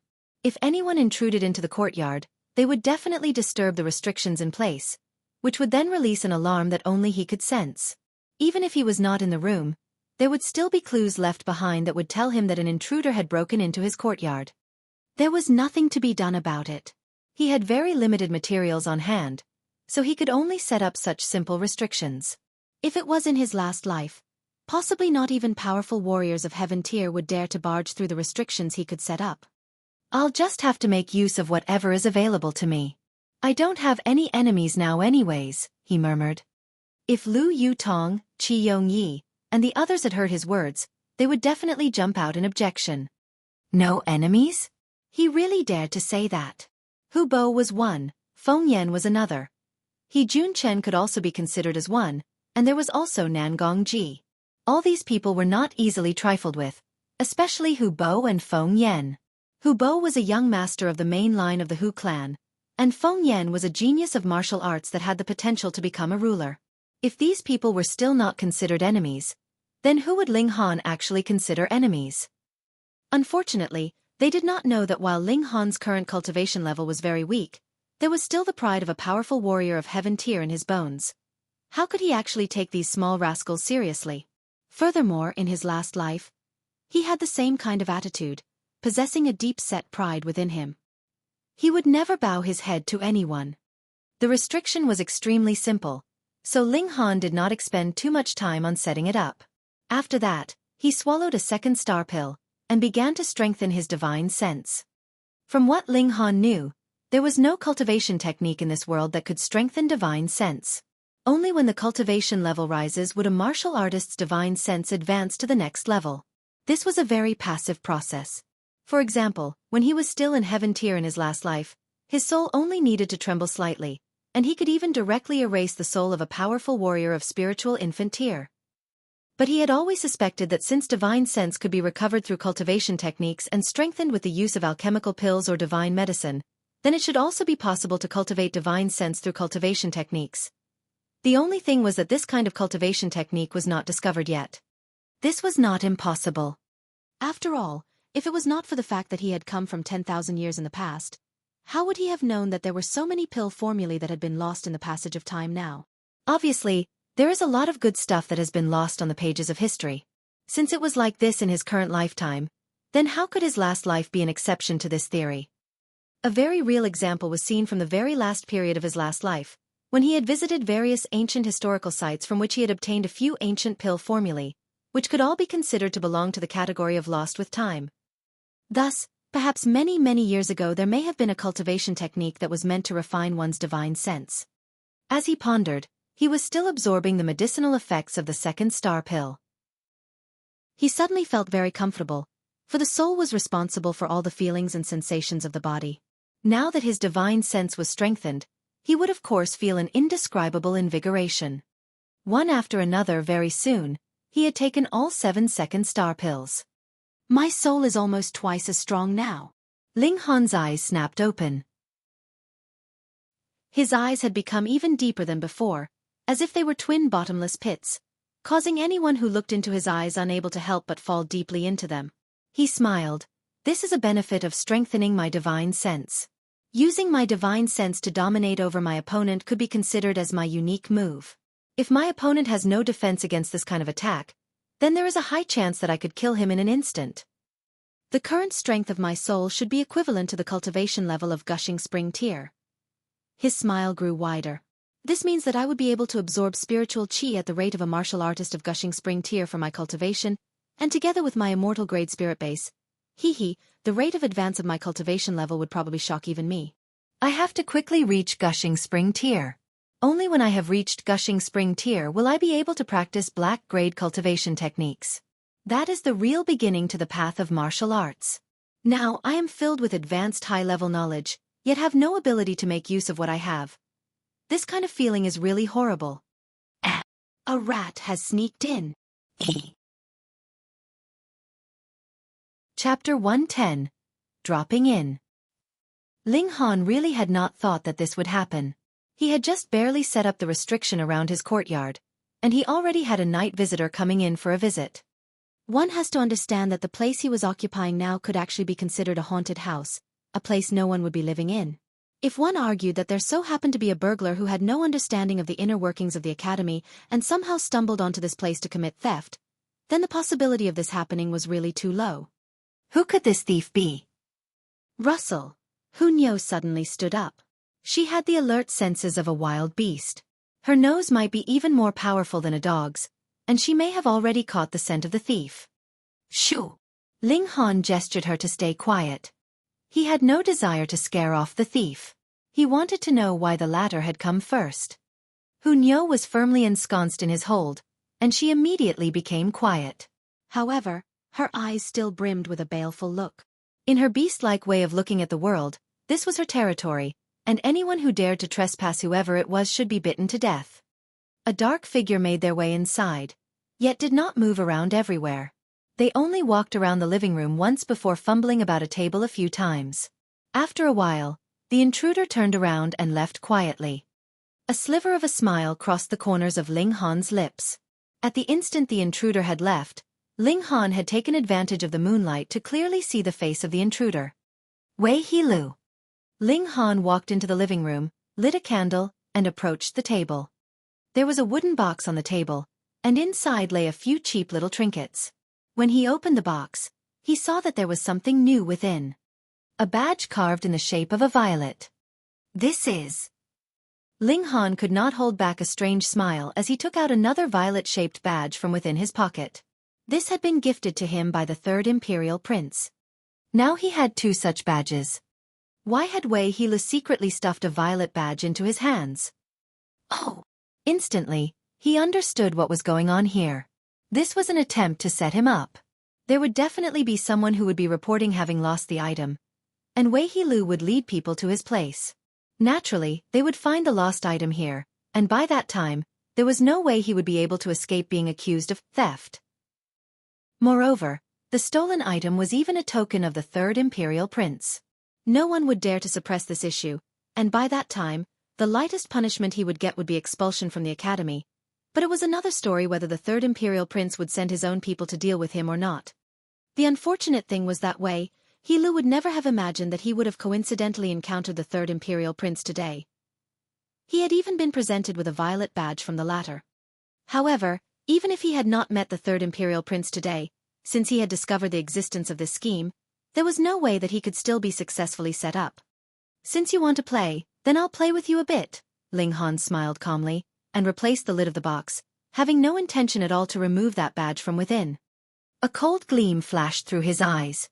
Since there was someone who wanted to die so desperately, then he would just have to let him die. He returned to the inner chambers and began cultivation. After his divine sense had been strengthened, the efficiency of his cultivation had risen to a whole new level. As massive amounts of spiritual qi gushed into him, it was all absorbed by his 5 elements mix chaos lotus, and with the strict control granted to him by his powerful divine sense, this spiritual qi was swiftly converted into origin power to strengthen his origin nuclei. Originally, I would have needed around a month to rise to the next layer, but with how things are now, probably half a month would be enough, Ling Han smiled.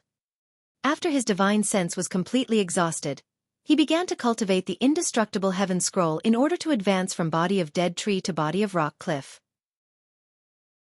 When he has completely grasped body of rock cliff, he'd be able to parry sharp weaponry with his bare hands. The sturdiness of his physical body would become even more terrifying than that of some races with exceptionally powerful natural defense. When he had finished cultivation, there had already appeared a sliver of white in the east. It was only now that he lay down to rest. Meditation could substitute for a part of the sleep he needed. Thus, he only needed to sleep for 1 or 2 hours, and it would be enough for him to be energetic for the rest of the day. When dawn came the next day, he went over to Mo Gao's courtyard to discuss the art of the sword with him again. One of them was an expert in the art of the sword, while the other had an exceptionally high level of comprehension, and so naturally they would be able to use each other as reference and thus improve themselves. They had only experienced 2 discussions with each other, yet the benefits both had received were quite deep. Pang pang pang. Just when the 2 of them were embroiled in a fierce discussion, they heard someone banging on the door which rudely interrupted their conversation. Mo Gao suddenly looked extremely displeased. His fondness for the art of the sword had almost reached the level of insanity. Once he was embroiled in a discussion about sword techniques, even if it was the gods themselves here for a visit, he would ignore them. He walked over to the entrance, opened the door, and saw that there were over 10 people standing at his doorway. Is Ling Han here?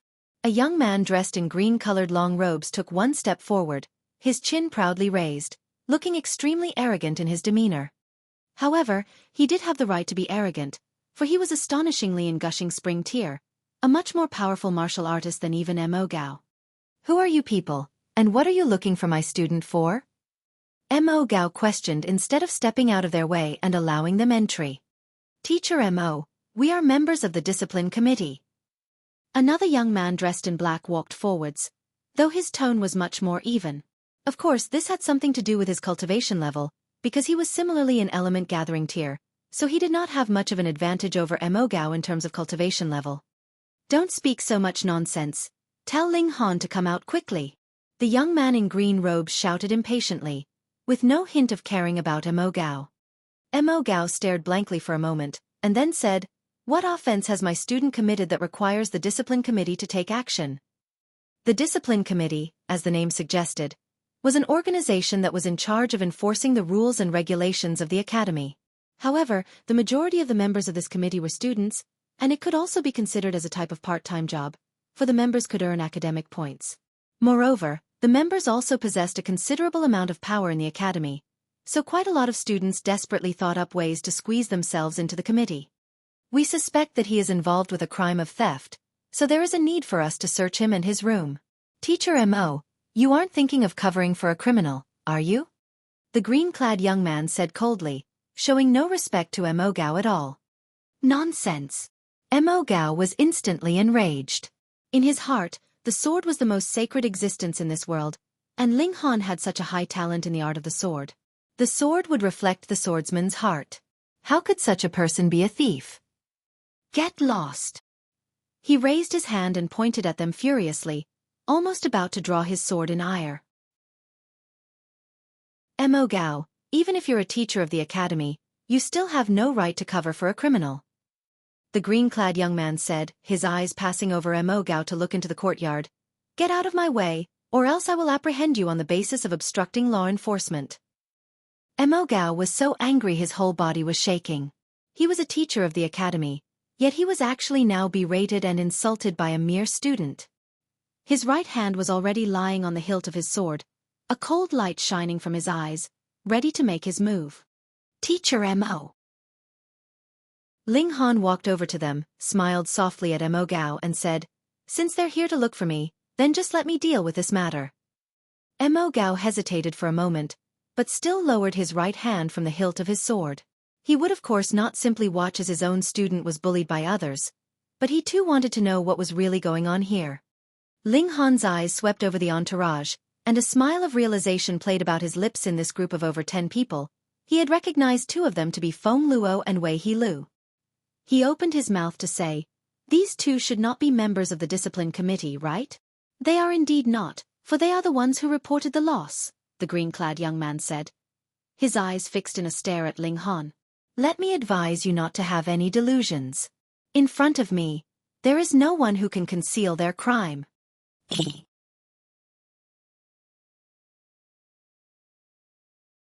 Chapter 111. Apprehend him. And who are you? Ling Han cast his eyes at the green-clad young man, his gaze becoming severe. How dare you speak to me this way? Hang, you are indeed a wicked character. The green-clad young man said coldly. His eyes were sharp as swords, staring at Ling Han intensely, and a terrifying aura was circulating around his body. He was an elite of gushing spring tier, and now he was using his aura. This was a kind of domination on the spiritual level. Ling Han acted as if he felt nothing. He had just taken 7-second star pills yesterday, and had greatly increased the strength of his divine sense. Anyone who intended to use his aura to dominate over him would have to be at least in spiritual ocean tier. The green-clad young man could not help feeling surprised. He had already circulated his aura, but why was there no reaction from Ling Han at all? This is Shui Ming, elder brother disciple N. He is the team leader of Team 7 of the Discipline Committee, a young man dressed in black said, introducing the identity of the green-clad young man. Another thing, he is also one of elder brother's most faithful followers. Feng Luo added internally. Since it was such a good opportunity, he would of course make the most out of all resources available to him and deal with Ling Han once and for all. The proof was already prepared well in advance, and there was still a lackey of his elder brother playing the part of executioner. How would Ling Han be able to escape from this calamity? I'm very busy, and I don't have the time to waste with you. Take me to your place, I want to search it. And Shui Ming said. Ling Han placed his hands behind his back and said, What right do you have to do such a thing? Are you trying to hinder the work of the discipline committee? And Shui Ming said darkly. He was here on Feng Luo's request, so of course he would also take Ling Han to be his enemy. There was no need for him to be polite. Ling Han laughed loudly and said, Don't tell me that you people of the discipline committee just need to have a small suspicion, and you can simply rummage and search whoever's living quarters? If that's so, it seems like I have lost a bar of soap, and I suspect it was stolen by Wu Songlin, so I'll have to trouble you to search his place for it. Pooh! All of them choked in shock. Who was Wu Songlin? Headmaster of the Alchemy department, and a black-grade high-level alchemist. With regards to status, he was slightly higher than even the headmaster of the martial arts department, Lian Guangzhu. If they actually dared to search through his quarters, wasn't that practically hoping to die early? Ling Han really dared to say that. He even dared to make a joke about Wu Songlin. Did he not treasure his life at all? And Shui Ming's face twitched madly, feeling that this Ling Han was really a maniac. If the mocking words Ling Han had spoken about Wu Songlin had actually spread out, he would definitely be beaten to death. How could he joke so casually about a powerful warrior of spiritual pedestal tier? Not to mention that Wu Songlin had another status in the form of the prestigious position of a black-grade high-level alchemist. You are trying to seek your own death. He spoke coldly. Since Ling Han was such an arrogant fool, there was no need for him to have any more reservations. He said, "You actually dare to insult Master Wu, apprehend him." "Oh, let me see who dares make a move."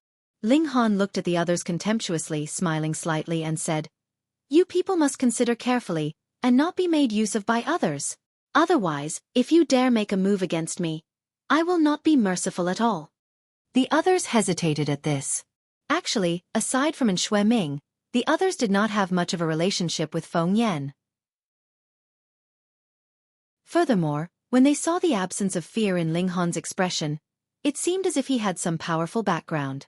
It'd be best if they distanced themselves from this matter, for if they got involved in a fight between two big bosses, minor characters like them would be easily killed.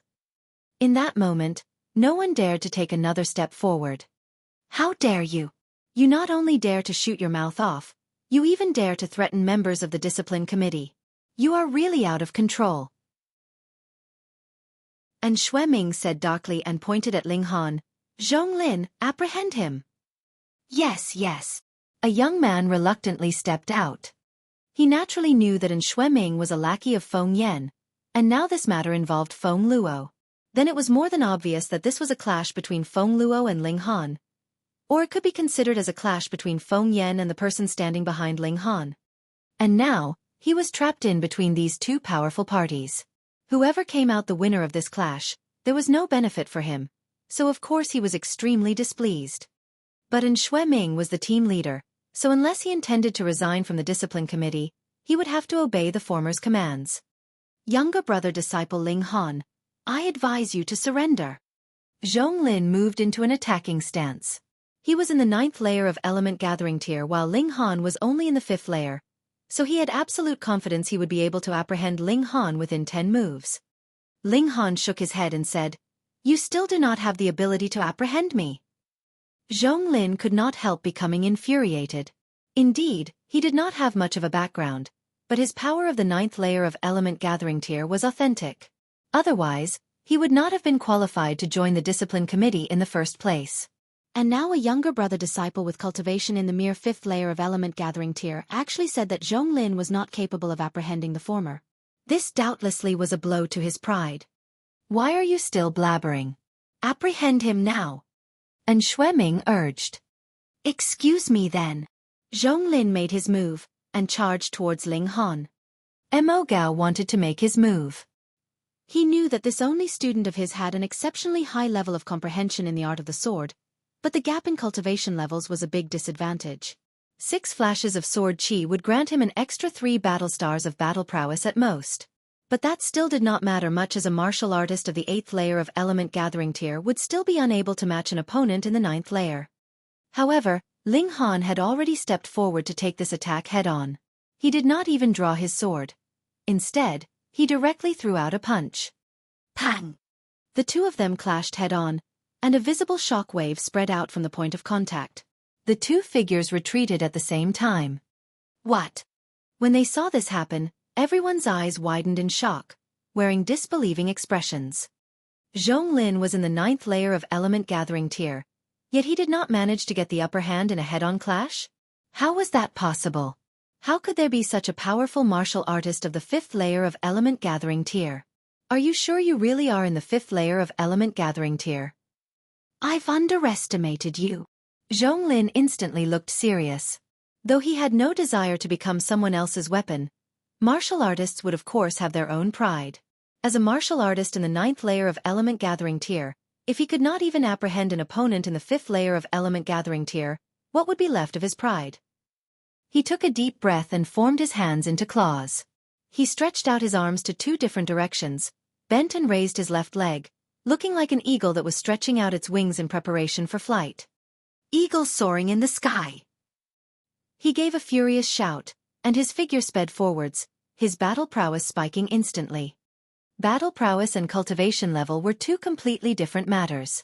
From the moment he used his martial arts technique, his battle prowess had spiked up to 10 battle stars. Ling Han only smiled softly, his eyes turning serious, and suddenly, a powerful aura emanated from his figure. What? Zhonglin could only feel his heart trembling, as if he was a little lamb that had caught the eye of a fierce tiger, and he was left with nothing but endless fear. This move, eagle soaring in the sky, suddenly lost its accuracy, and the deviation from his real target was excessively large. Ling Han nonchalantly aimed a kick at Zhonglin's behind, and pang! The latter instantly fell onto the ground with a heavy thump, causing a large disturbance to the dust on the ground. Complete silence. In Huyang Academy, Zhonglin could not be considered an elite, but among those of element-gathering tier, his ability was enough to rank him within the top 100 martial artists of element-gathering tier. Yet now, he was actually defeated by a mere martial artist in the 5th layer of element-gathering tier in one move. How were they supposed to believe their eyes? What a great brat. No wonder he was so arrogant. So it seems that he does indeed have some ability. A cold light gleamed in Xueming's eyes. He stepped out and walked forwards. He had decided to make a move himself. Ling Han looked slightly serious at this. And Xueming was in the gushing spring tier, and if you converted his battle prowess to the level of element gathering tier, that would at least be 20 stars. Furthermore, this estimate had still not included the upgrade granted from the use of black-grade martial arts techniques. Of course, and Xueming may not possess any kind of black-grade martial arts technique. Back down. Emogo stood in front of Ling Han, his eyes wide with rage. He had not stepped in previously, but as Ling Han's teacher, he would definitely not just stand by and watch as his own student was humiliated by another.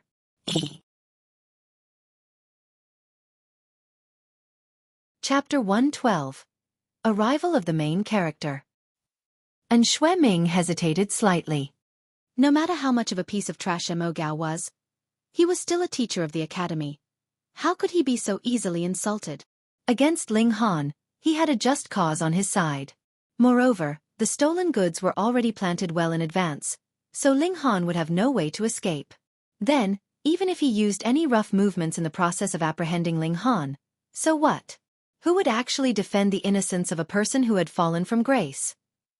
Emogo, however, was a completely different matter. Teacher, allow me. Ling Han pushed Emogo gently to one side. And Xueming was indeed very strong, but the 2nd layer of gushing spring tier. He could still manage an opponent of this level. Ling Han. Emogo was extremely astonished.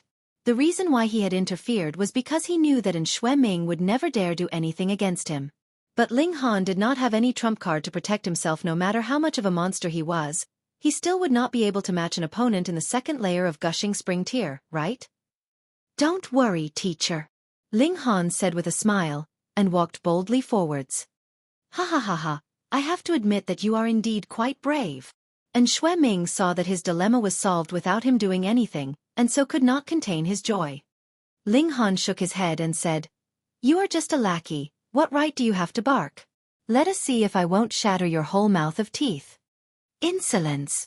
And Xueming's eyes widened in rage, and he was about to make his move.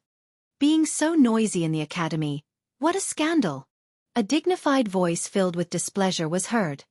Everyone turned around to look at this newcomer, and saw that the speaker was a tall, sturdy man. The man was dressed in embroidered robes, exuding a powerful aura that caused anyone who dared to look upon him feel as if they should take a step back. The 3rd Imperial Prince, Qi Feng Yun. There was also a crimson-haired beauty following at his heels. She had a very shapely figure, and her lips were the shade of fire. However, this was the 3rd Imperial Prince's woman. Who dared to look at her voluptuous bosom, or spare another look at her slightly raised behind? Greetings, 3rd Imperial Prince. Everyone fell down onto one knee to pay their salutations to this man who may one day inherit the throne. Yet Ling Han still stood as straight and upright as a spear. There was no one in this world that was qualified to make him kneel. This was the pride that belonged to the powerful warrior of heaven tier. He was in his last life. Even if he had changed bodies, even if his cultivation level had dropped drastically, there was no way to change that. He would only keep his temper in check, but would never break his pride. Rise! The 3rd Imperial Prince lifted his hand slightly, and then asked, What's going on here?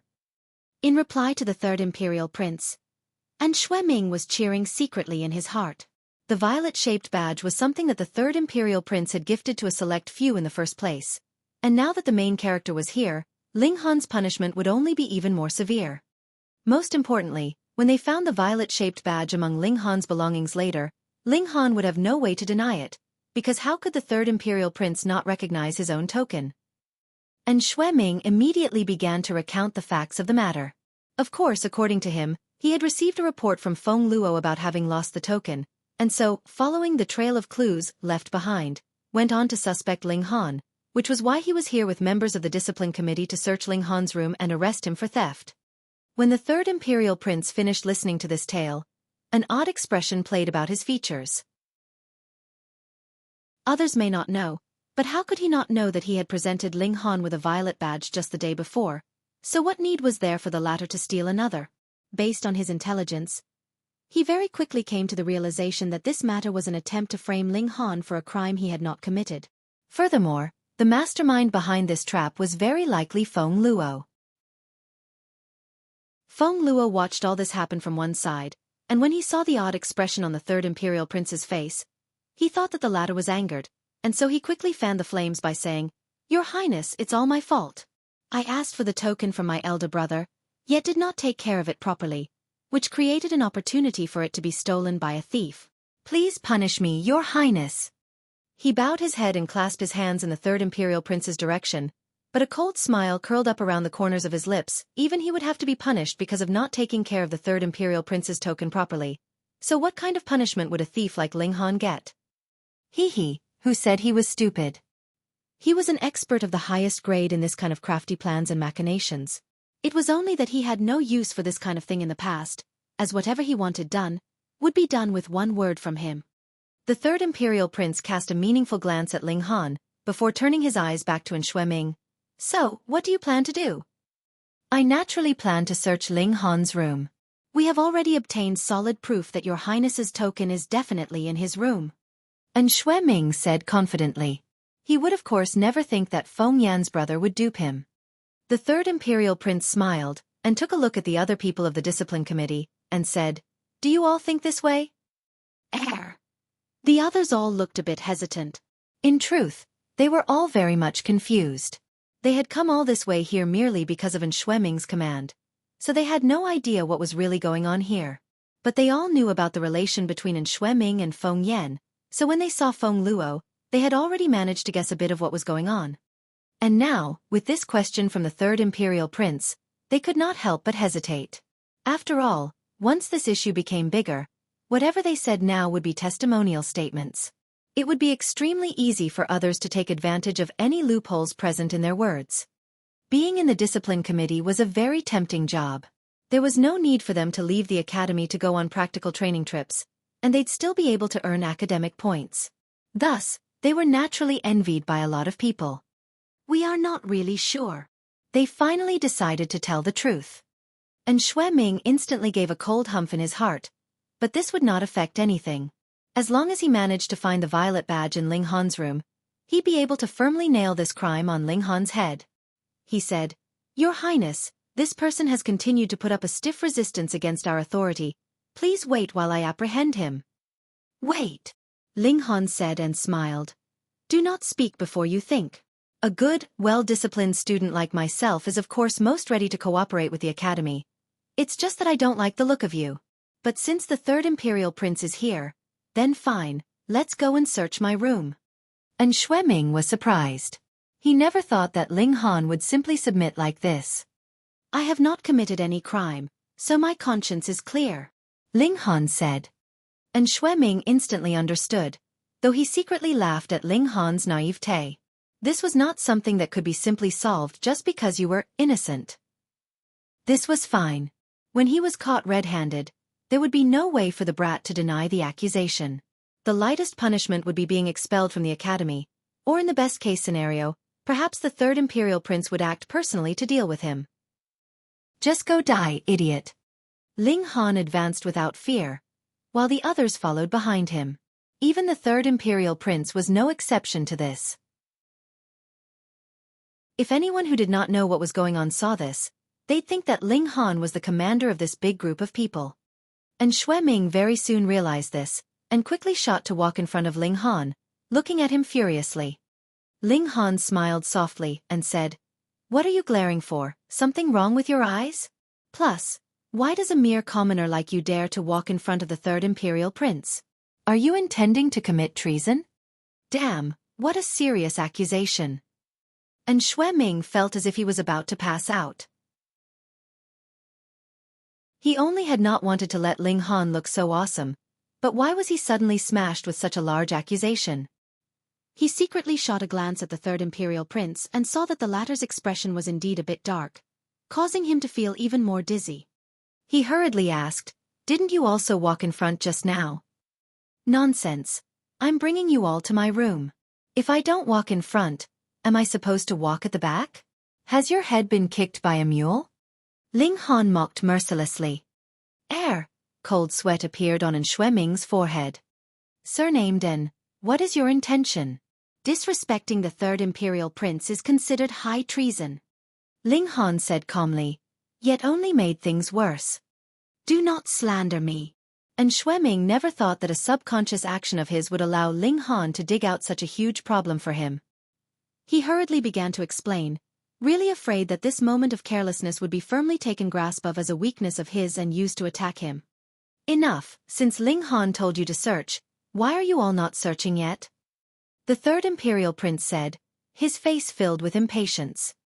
"Understood." And Xue Ming exhaled a relieved breath. Looks like the third imperial prince did not intend to pursue the matter about his unintended disrespectful action.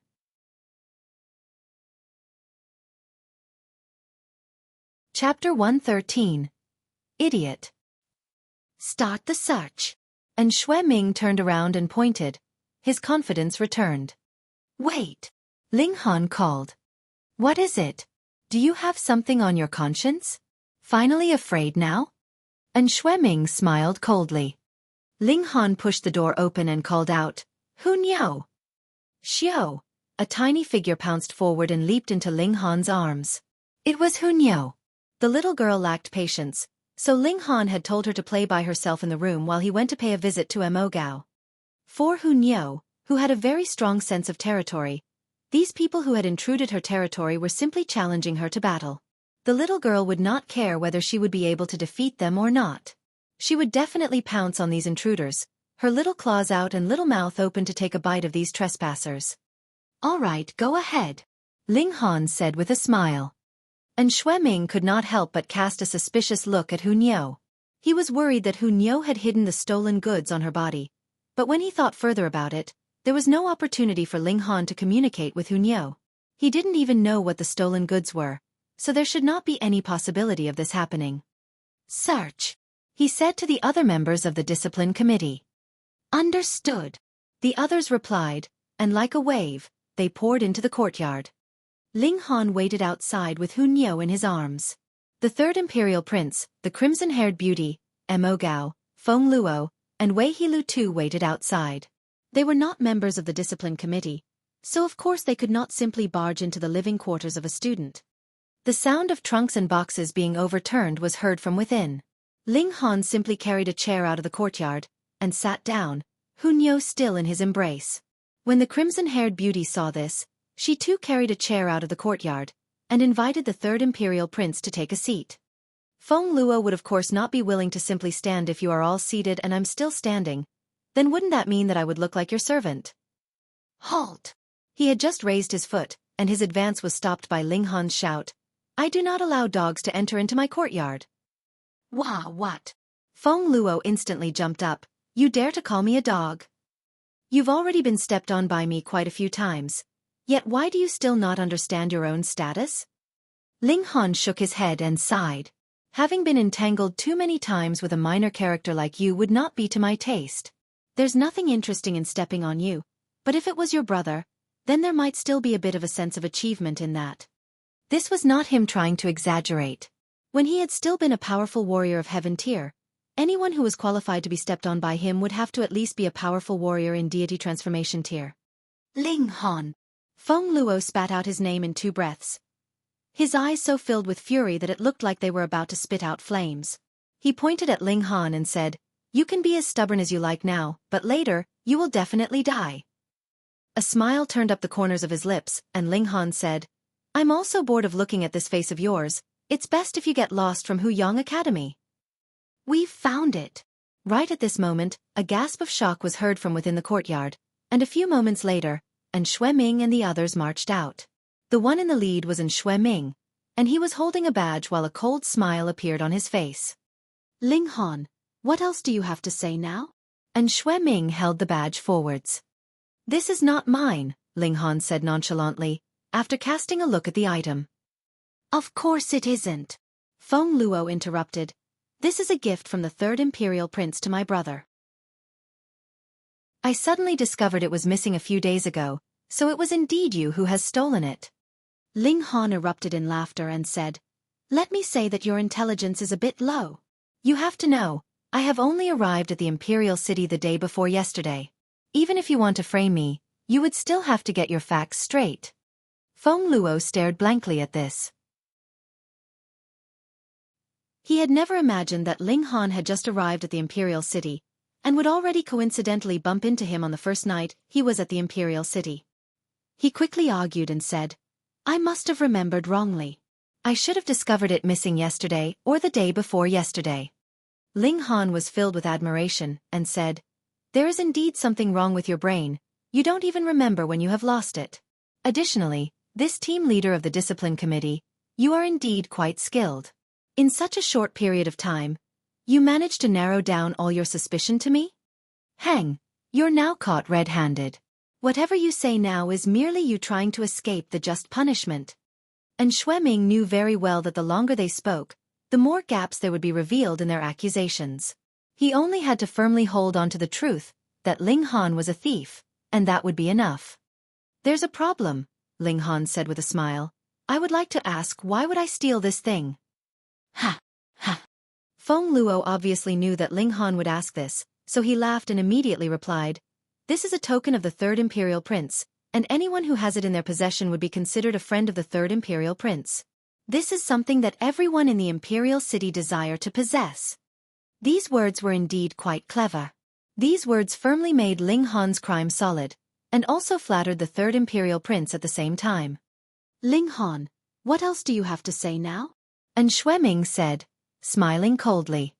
Ling Han said calmly, I don't have anything else to say, but I have something that I would like to show to the third imperial prince. Oh, and what might that be? The third imperial prince asked very cooperatively. Here, this is what I wanted to show you. Ling Han took out his own violet badge. What? Everyone's eyes were immediately fixed on that tiny badge. Even if the majority of them had only heard about the rumors, but no matter how they looked at it, it seemed as if these two badges were exactly the same. You actually stole another badge. Feng Luo stuttered. He was really telling the truth. He really only had one badge in his possession. Fuck! Some of them had already come to realize the truth of the matter, and they turned to look at Feng Luo as if they were looking at an idiot. From the beginning to the end, Ling Han had behaved much too calmly. They had thought that he had been so reckless because he was arrogant, but now when they thought about it again, his behavior was obviously him having a card up his sleeve. Oh, this was the gift that I had presented to Brother Ling yesterday. The third imperial prince smiled as well. An intelligent person like himself would of course know what to do to cooperate with Ling Han's plans. There was absolutely no need to communicate anything to him beforehand. Damn. Damn. Damn. Everyone in the area felt an irrepressible urge to begin cursing. Are the two of you taking us for monkeys to be played with? Ling Han weighed the token in his hand and said, I really never thought that your highness would be so generous. I heard that the holder of this thing would be able to eat for free in any restaurant of the imperial city. The third imperial prince could not help a twitch from appearing about his mouth. Could it be that this was the only thing Ling Han liked about his token? He, the one and only third imperial prince, was only worth so much? If Ling Han was anyone else, he would have been furious. But when he had returned to visit Fu Yuansheng later, he managed to sense from Fu Yuansheng's tone that this grandmaster alchemist was filled with utter respect for Ling Han. Who was Fu Yuansheng? He was definitely counted among the most powerful people of Rain Country, and furthermore, he was definitely ranked within the first few. He was only an imperial prince now, but even if he inherited the throne in future, he would never dare to attempt anything against Fu Yuansheng. A person that even Fu Yuansheng respected. If he dared to be careless or disregard him, then wasn't that practically forcing Fu Yuansheng to treat him as his foe? He was not the only son of the Rain Emperor with grand ambitions. How fierce was the competition for the throne? It'd be fine if he could not obtain Fu Yuansheng's support, but if an action of his actually forced the latter to join the camp of his rival, that would be too stupid of him. Haha, I can be considered as half the host in this place, so of course, I need to be responsible for the meals of my guests, he said with a laugh, and diffused this awkward topic easily. Ling Han smiled widely and said, I hope the third imperial prince would not regret this in future. How could that be possible? The third imperial prince shook his head resolutely. He could never imagine how ugly his expression would be when he went to settle his tab the following month.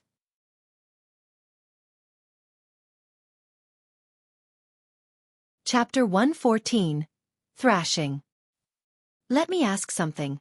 Since I already have this thing, do I still need to steal another? Ling Han looked at Feng Luo and smiled.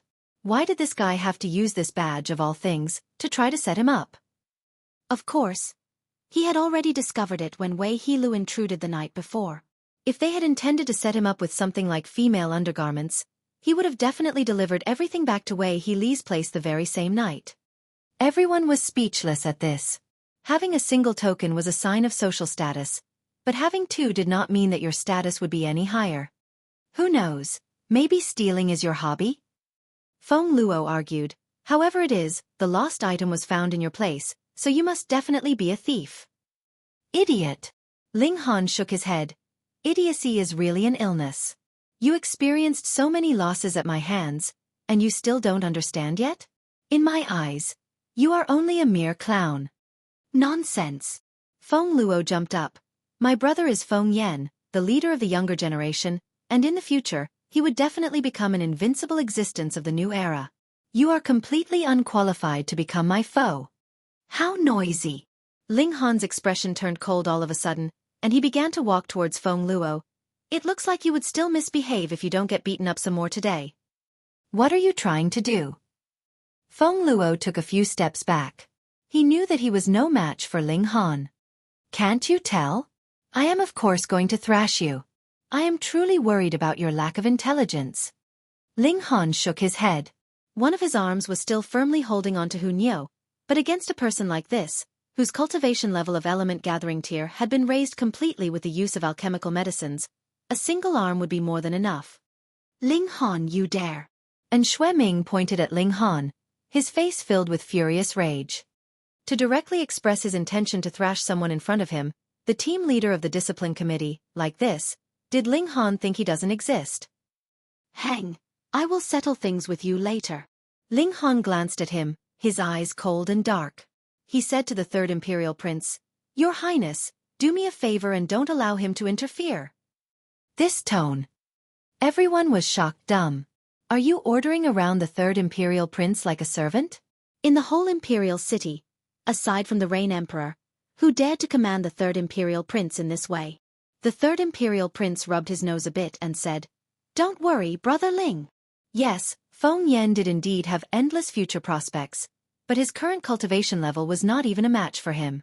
Ling Han, on the other hand, had already obtained the full support of Fu Yuansheng. There was completely no need to compare these two people. Since there was a need for him to make a choice between the two of them, then it was an extremely easy choice to make. Pooh! Everyone once again choked. The third imperial prince actually agreed. A noble member of the imperial family, and also one of the most beloved children of the Rain Emperor, actually agreed to Ling Han's request. This had to be some fantasy. Ling Han smiled softly. In his last life, who knew how many emperors were begging to do something for him? It was actually him who had given face to the third imperial prince, all right? If it was not for the fact that his cultivation level was a bit low now, what need would there be for him to ask the third imperial prince for help? Ling Han. And Xue Ming took a step forward. He was Feng Yan's lackey, and if he simply watched as Feng Luo was thrashed, how would he be able to face Feng Yan in the future? Stay back. The crimson-haired beauty jumped out to place herself between Ling Han and Xue Ming. Although the third imperial prince had agreed to hold Xue Ming back for Ling Han, how could the imperial prince really make a move himself? Your Highness, This is the Hu Yang Academy, so I would like to plead with your highness to please not make things difficult for me. And Xue Ming said to the third imperial prince with gritted teeth. Who do you think you are? So what if we make things difficult for you? The crimson-haired beauty shouted in reprimand. Her hands moved and she withdrew 2 daggers from her waist. The daggers gleamed blue, as if they were made of crystal, yet a coldness that struck fear into one's heart seemed to emanate from these 2 blades. The third imperial prince did not say a word.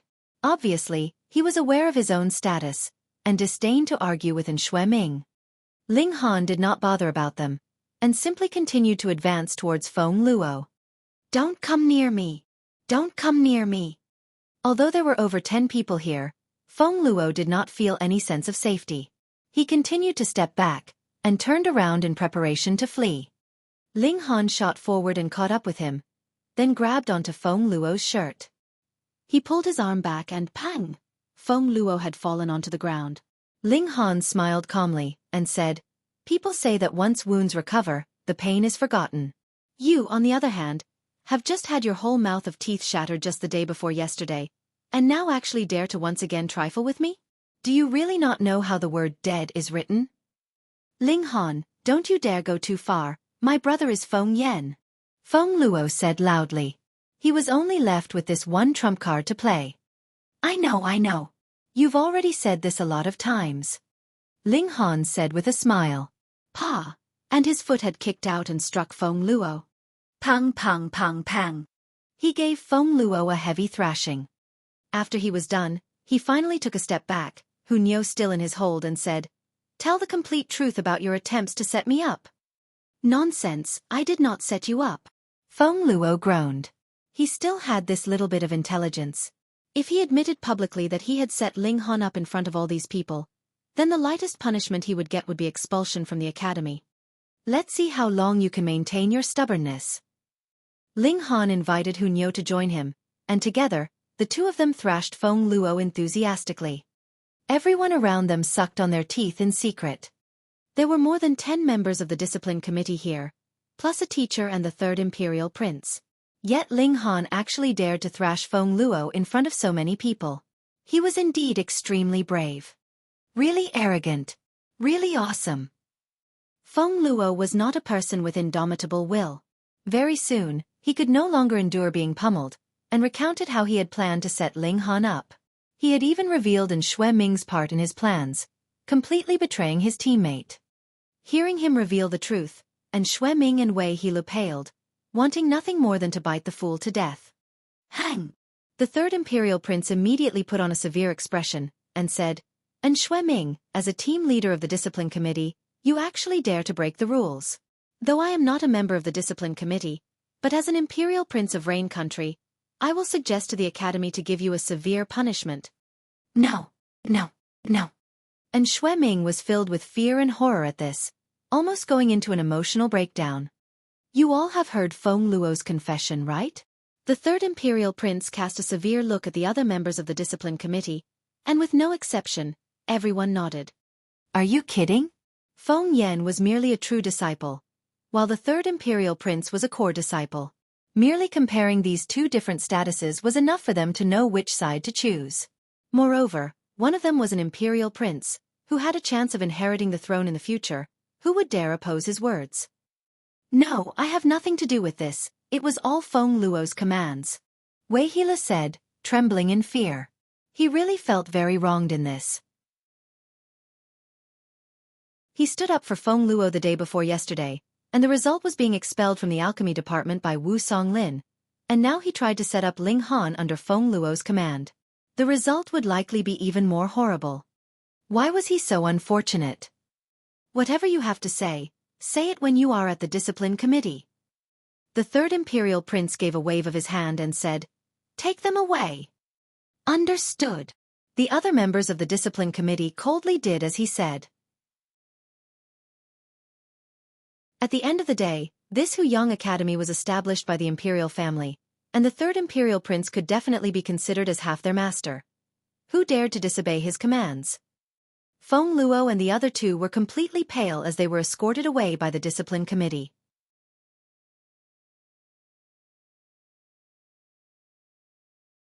Chapter 115. Big News. Team 7 of the Discipline Committee had a few female members, and before they left, they all cast tender gazes at Ling Han. For them, Ling Han was definitely a great material for a husband. Someone who could even command around the third imperial prince. How many such people were there in the whole of the Rain country? If they could actually manage to score this kind of Prince Charming, then it would have completely been worth living in this world. Brother Ling, I had never imagined that you have such high accomplishments in the field of alchemy that even Grandmaster Fu is filled with utter respect for you. The third imperial prince said to Ling Han with a smile after everyone else had departed. The reason why he had chased after Ling Han and had even presented the latter with his own personal token was because he had noticed that Fu Yuanshang valued Ling Han greatly. But the truth was he had completely no idea who Ling Han was. But when he went back to visit Fu Yuanshang again, he attempted to ask about Ling Han in a roundabout manner. Though Fu Yuanshang did not exactly reveal anything solid, the few words that he had spoken gave birth to great shock in the third imperial prince's heart.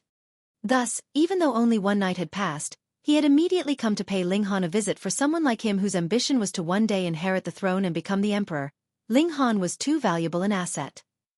Actually, he did not yet know that Wu Songlin himself was also completely subdued by Ling Han's superiority in alchemy. If he did, he would definitely be even more astonished, and place even greater importance on maintaining a good relationship with Ling Han. Ling Han only smiled softly. The imperial prince of a mere small country would naturally not be taken too seriously by him. However, he was indeed not very strong currently, so he would not mind borrowing the power of this imperial prince. At most, he would repay this favor by helping this third imperial prince climb onto the throne in the future. A person like the third imperial prince was of course a good conversationalist and an expert at manipulating the atmosphere, so their conversation continued in a relaxed and easy mood.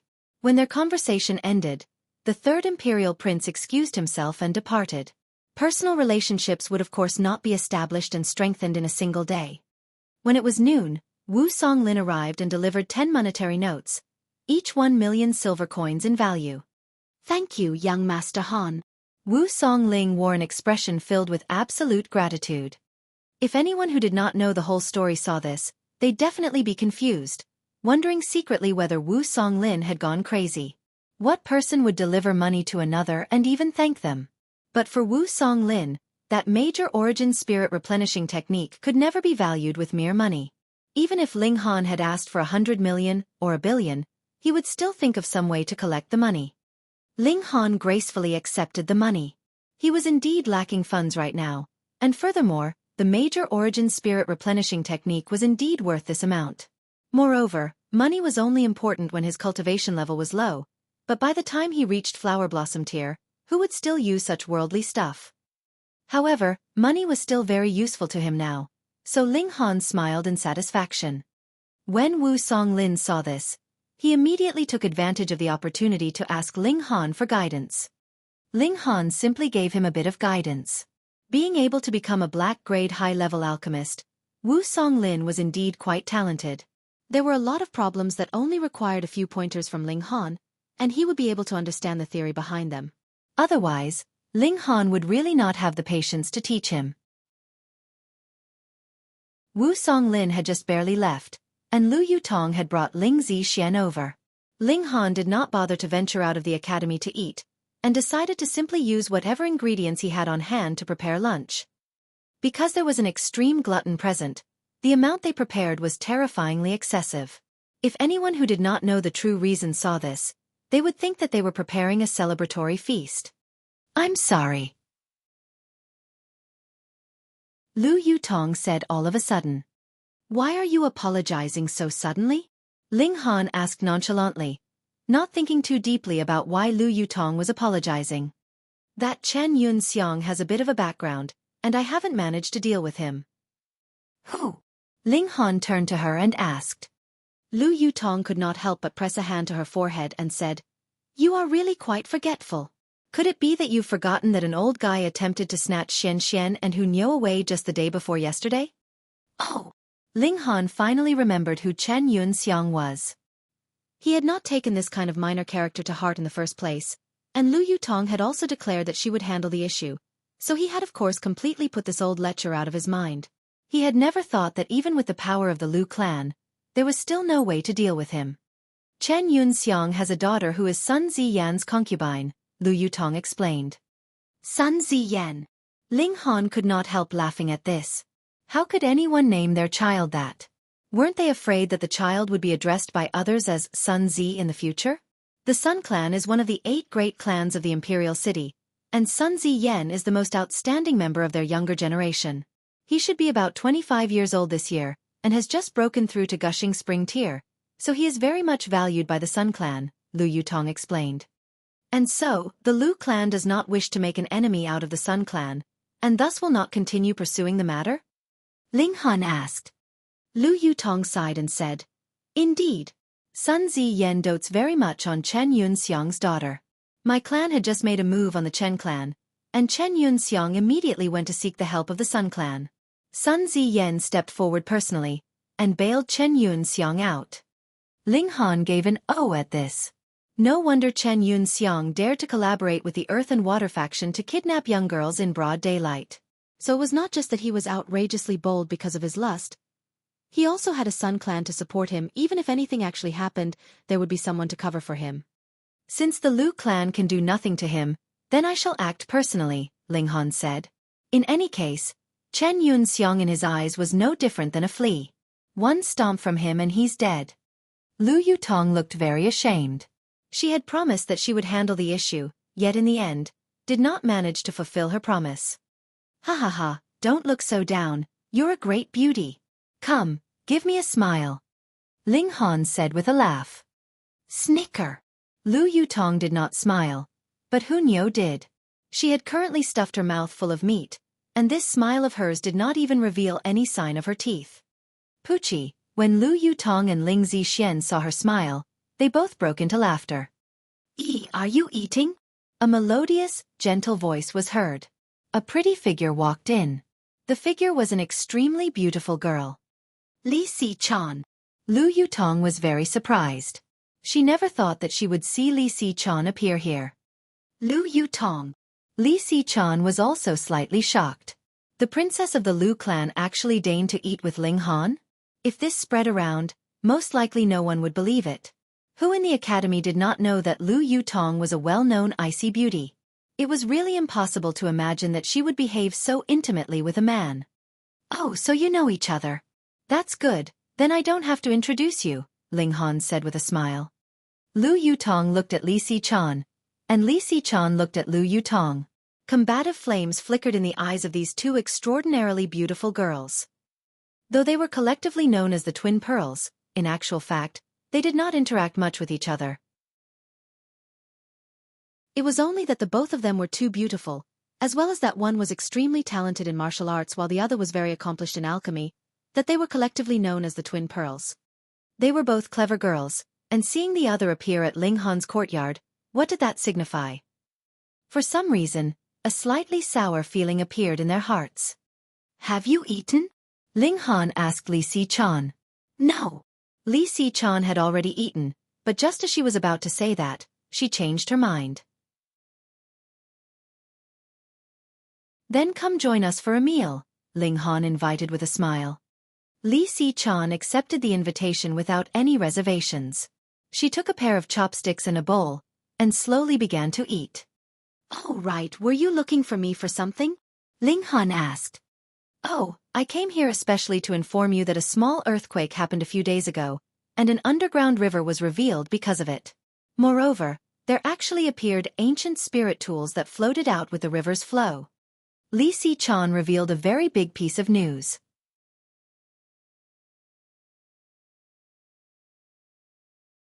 Chapter 116. A lot of spirit tools. What? Lu Yutong immediately jumped to her feet. Something like that actually happened.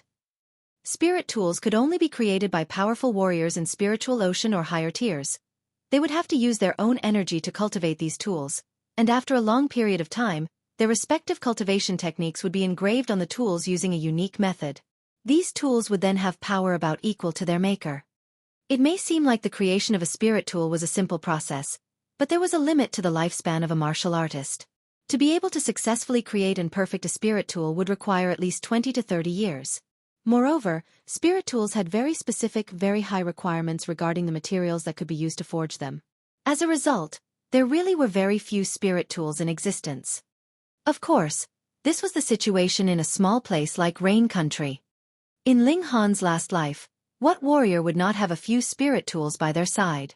Some people who had specifically put their focus on the path of tools would have a few dozen, or even a few hundred tools, and in battle they would use all these spirit tools, and that was indeed a very awesome display.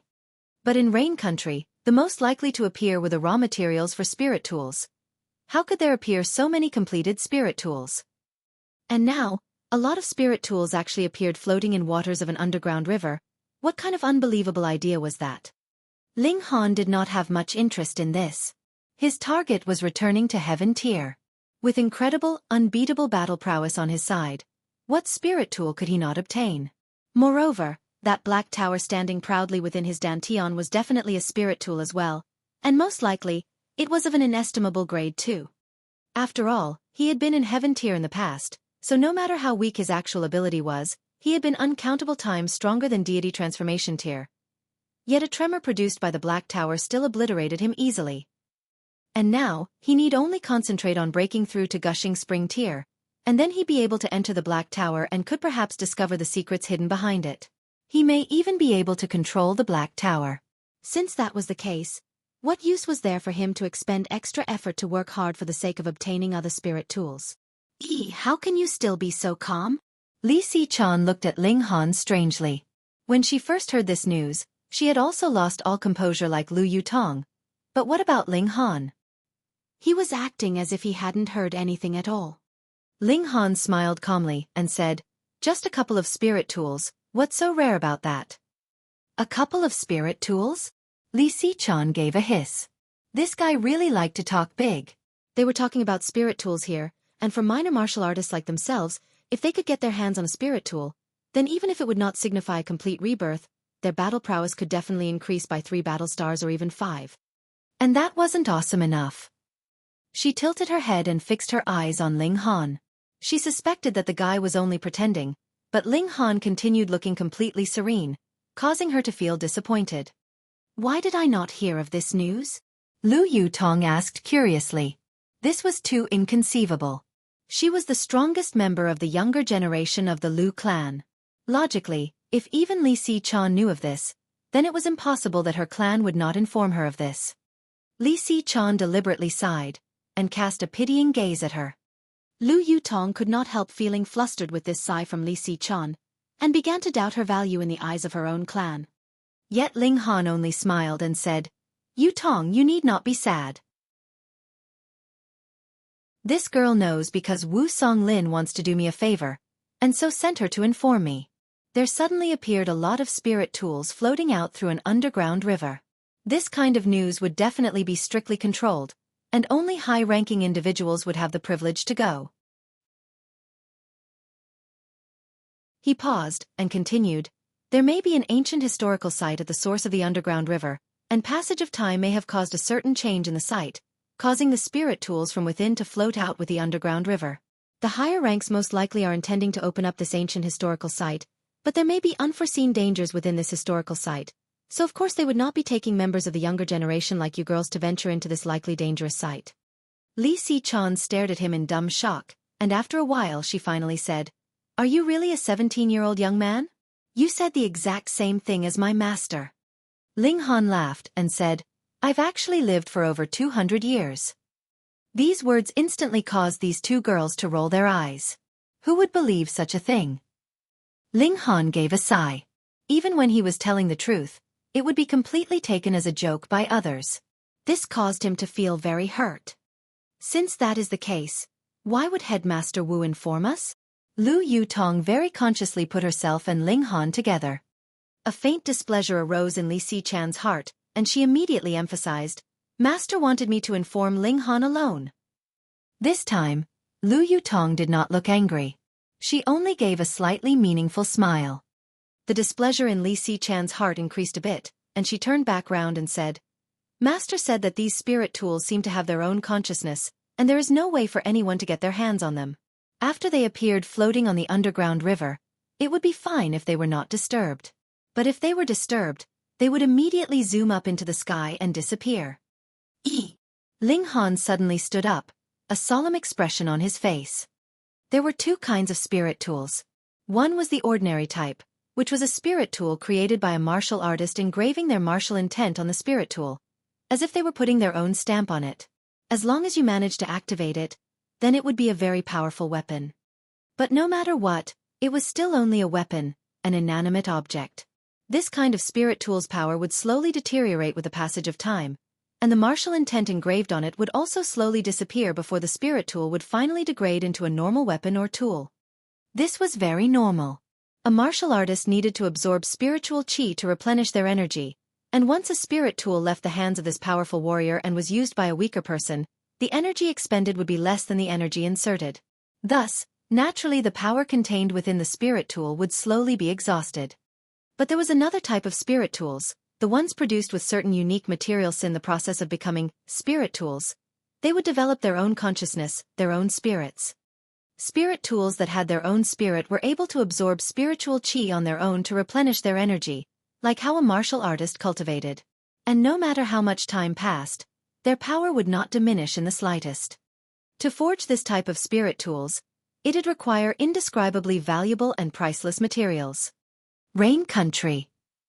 Perhaps, there may appear some of those extremely rare materials here, but there was absolutely no one with the ability to forge such spirit tools. Even if powerful warriors of spiritual pedestal or spiritual infant tier all blasted full power attacks at these materials, there wouldn't even be a scratch on them, so how could they be forged into weapons? Moreover, there was an even higher requirement on the martial artist's cultivation level to be able to cultivate such spirit tools. The minimum requirement was at least deity transformation tier. Thinking this, how could Ling Han not be shocked?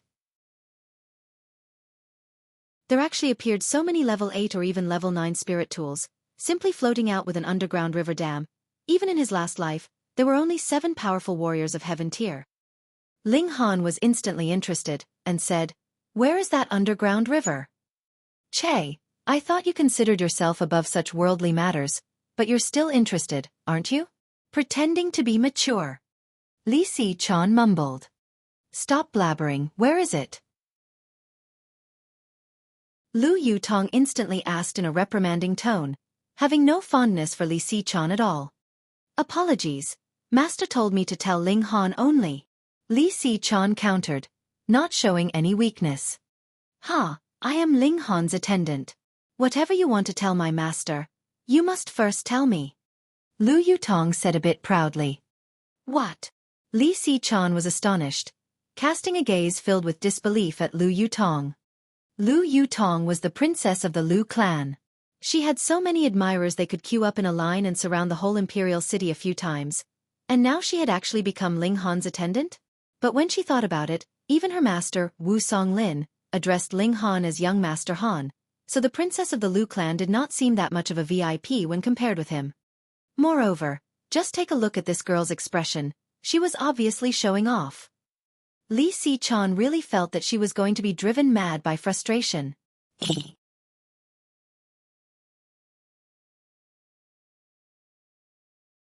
Chapter 117. No Loyalty. "All right, we're all friends here, so stop fighting." Ling Han stepped out as the mediator. He now had a deep interest in that underground river, so of course he would not want these two girls to waste too much time on such pointless matters. "Who's friends with her?" Both girls said the same words at the same time, and when they realized it, they again exclaimed in unison, "Don't copy what I say." "Ha ha ha ha." Ling Zixian instantly broke out into giggles. Hu Niu began to laugh too, though she did not know just what was so funny. She only wanted to join in the fun. "Everyone's done eating, right? If everyone's done, then let's go." Ling Han stood up from his seat. "No, no." Hu Niu hurriedly exclaimed in a muffled voice. The little girl had a very strong learning ability, and she was learning more and more new words every single day. Ling Han considered it for a moment, then said, "Yutong, you stay here to take care of these two girls." Lu Yutong quickly shook her head and said, "I want to help you." She was in gushing spring tear, so she would be able to help Ling Han. Ling Han felt a little awkward. This trip would not possibly take just one day, so who should he ask to take care of the two girls? Ling Zixian was still okay, but Hu Niu was practically a man-eating little tiger. No matter whom he asked to take care of her, Ling Han would still worry. But it was very likely that unforeseen and unexpected dangers would emerge within that ancient historical site, so there was no way he could take these two girls along. Then I'll just ask Wu Songlin to take care of them, Ling Han decided after a moment's consideration.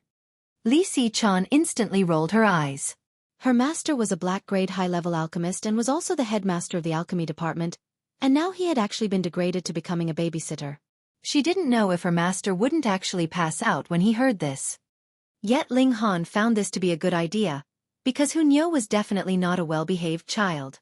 So in case she made any trouble, with Wu Songlin's rank, he'd be able to easily smooth things over. Thus, when Hu Niu had eaten her fill, he brought the two little girls along with Li Si-chan over to Wu Songlin's place. This time, Wu Songlin just so happened to be at home, and when he saw Ling Han, he immediately came out to receive him, as if he was the latter's disciple. When Ling Han told him of his intention to have the two little girls stay over with him, the old man of course agreed immediately, and in passing, asked Ling Han about some parts of the major origin spirit replenishing technique. After all, this cultivation technique was completely one of a kind in the current era, so the old man naturally had a lot of parts that he could not fully understand. Ling Han lectured him patiently, and also asked a bit about the underground river before leaving with Li Si-chan. After leaving Wu Songlin's courtyard, the two of them had not traveled too far when they saw a young man approaching them. He looked to be about 24 or 25 years old, quite good-looking, but his whole face had an air of a ruffian about it. He had even left the front lapels of his robes open, as if he was afraid that others could not tell he was a delinquent. Li Si-chan's eyes sharpened, and a displeased expression immediately appeared on her face. From the looks of it, she recognized this fellow, but he was apparently not someone she enjoyed the company of. Si-chan. The young man also saw Li Si-chan, and pleasure immediately bloomed upon his face. He instantly walked quickly towards them, and looked like he was going to grab onto her hand, leering at her in desire. Li Si-chan stepped to one side and dodged his attempt. The young man's words were much too vulgar, causing her petite figure to tremble as she almost spat out blood in her fury. Did I speak wrongly? Wu Zhongyi gave a humph. You should have heard rumors about the character of that brat from the He clan. He doesn't only like to torture beautiful girls, he also likes to do it in public. If it was not for my grandfather protecting you, you'd be played with until there was nothing left. And now, you think your wings are fully grown, so you intend to forget your debts? As Ling Han listened to this, he quickly understood the inner workings of this issue. This Wu Zhongyi was the grandson of Wu Songlin, and had a crush on Li Si-chan, but Li Si-chan did not like him at all. Sometimes being too beautiful was not a good thing. From this aspect, Lu Yutong was much more fortunate. As the princess of the Lu clan, who dared to covet her so openly. I will of course repay my debt of gratitude to master, Li Si-chan said through gritted teeth. Fine, you repay the debt then, Wu Zhongyi said with a perverted grin. My parents also feel that we are a very good match. Why don't we just marry tomorrow? My parents would definitely be very pleased. Hey. You obviously look like a pig. What kind of strange thoughts are you having?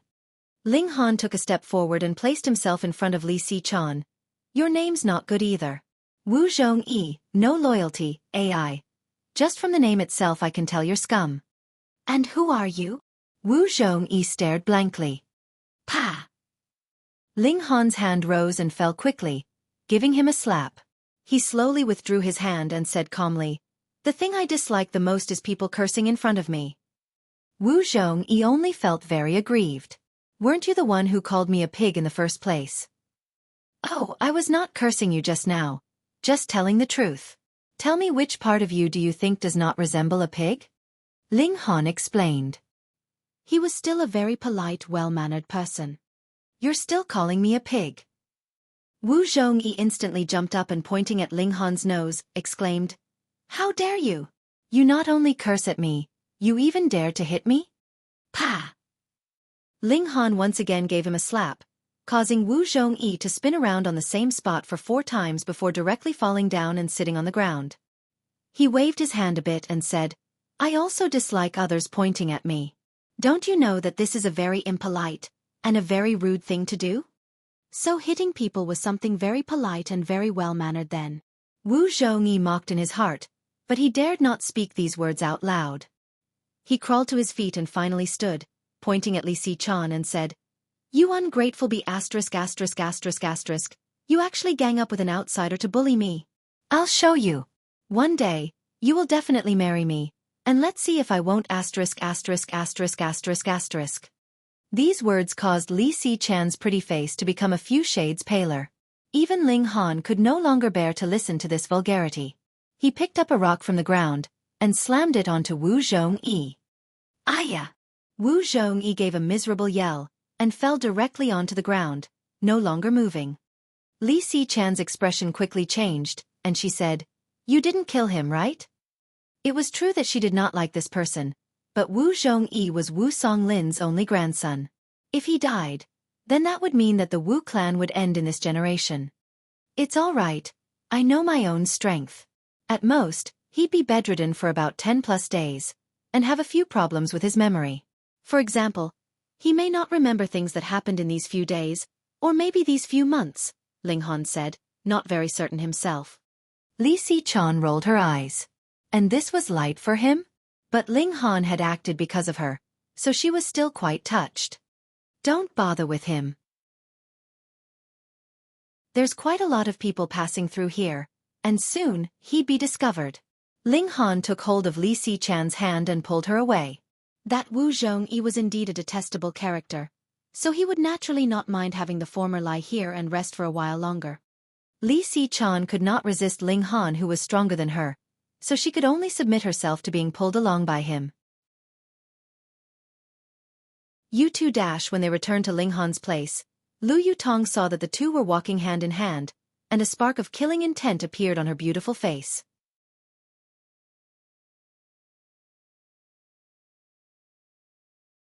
Chapter 118.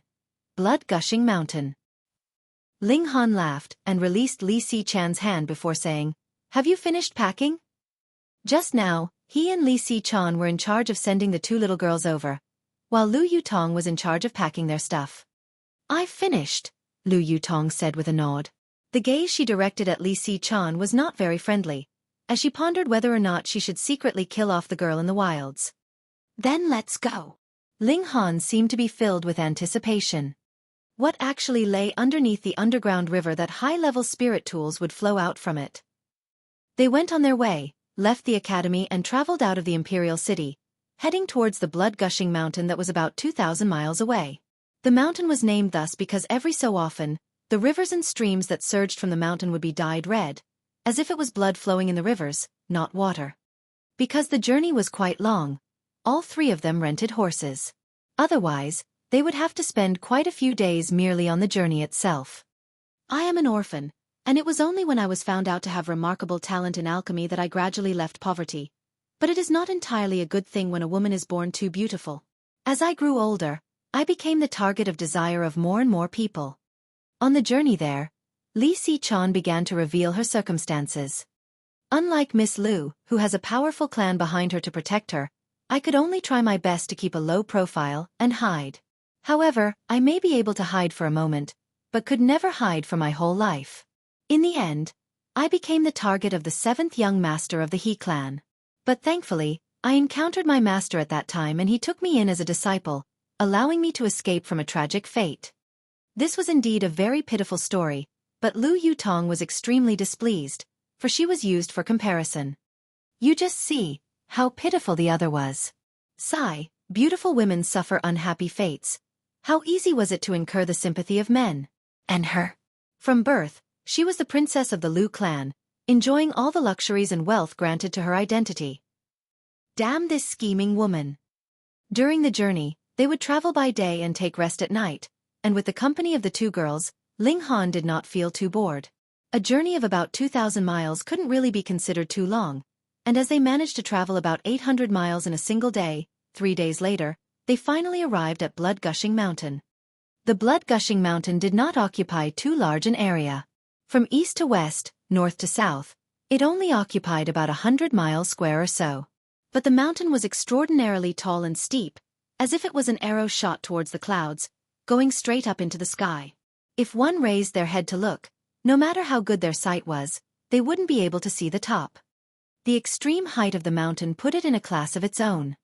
There was a large amount of greenery on this mountain, and the tall trees covering the mountain could even approach 1,000 meters in height, as if they were the titans of the ancient time standing proudly on the mountain. But, strangely enough, there were not many animals here. Ling Han and the others very quickly arrived at the location of the underground river. It was very easy to find, because Blood-Gushing Mountain was not too big. The recent earthquake caused the appearance of an underground river, and it could be easily spotted from afar. The ground cracked, and out appeared an underground river about 100 feet wide. The river water was extremely clear, and when they got close to it, they could feel a piercing cold. They followed the river upstream, and after about an hour, a blockade appeared in front of them. This was a man-made fence created from bamboo. It was only half completed, and there were people all around it being busy. From the looks of it, they were ordinary villagers. However, when Ling Han and the others went closer, immediately a figure shot out to block their advance. "Halt! You are not allowed to advance further," the man shouted. He looked to be in his 40s, and was quite tall and sturdy, as if he was an iron tower. Ling Han scanned over this person, and could already tell the person's cultivation level 9th layer of Gushing Spring Tier. 7th uncle. Lu Yutong quickly stepped out from behind Ling Han and greeted the middle-aged man. "Yutong." The middle-aged man looked very surprised. "Why have you come here?" The secret of the underground river should only be known to the imperial family, the 8 great clans, and a very limited number of extremely powerful elite warriors. "We are here under command of Headmaster Wu Songlin, as his fully endorsed representatives," Ling Han said. "What?" The middle-aged man was even more astonished. There were spirit tools floating out on this underground river, and it was definitely the biggest treasure trove since the establishing of Rain Country. There would definitely be debates between the various parties in the imperial city. Yet what did Wu Songlin do? He actually sent a few juniors over as his representatives. This was really taking things too lightly, wasn't it? "This is my master's letter." Li Si-chan took out a letter. Wu Songlin of course knew that a mere verbal statement was no guarantee, and so had already prepared his token and a letter written by his hand as proof. The middle-aged man took the latter, but with his status, he did not have the right to open the letter. He only said, "Please come with me." He led the way while Ling Han and the others followed behind. "This is my 7th uncle. His name is Lu Buchang," Lu Yutong introduced. Ling Han nodded. While a cultivation level of the 9th layer of Gushing Spring Tier was not something he would take seriously, in the small place that was Rain Country, it was indeed very impressive. Just think, Dayuan City had under its jurisdiction such a large area, yet only the Dayuan King himself had reached Spiritual Ocean Tier. Thus, the cultivation level of the 9th layer of Gushing Spring Tier could be declared as an elite warrior wherever he was in Rain Country. In truth, as long as one managed to break through to Gushing Spring Tier, they'd be considered desirable pillars of support for any party in Rain Country, able to help carry the weight of the party. When they walked a little further ahead, they saw that there were a few martial artists standing guard on the river bank, their eyes firmly focused on the river's surface, as if there were treasures lying within. Their attention was fully focused on the river's surface, not daring to have the slightest bit of carelessness. When they walked further ahead, they saw that there was actually a fishing net stretched out in the river, and there were people standing guard at both sides. "It's here! It's here!" Someone gasped in astonishment, causing Ling Han and his group to stop walking and look towards the river. They saw that a jade bottle was floating downstream. There were multiple damaged spots on the body of the jade bottle, and the intact places sported a few engraved seals. The seals looked very complicated, as if they were depicting the Tao of heaven and earth, ancient and mature. Spirit tool. Ling Han's eyes lit up. He had been a powerful warrior of heaven tier in his last life, and so of course had his own spirit tools. He had even managed to create his own spirit tools, so he was definitely more capable than everyone else here in the evaluation of spirit tools.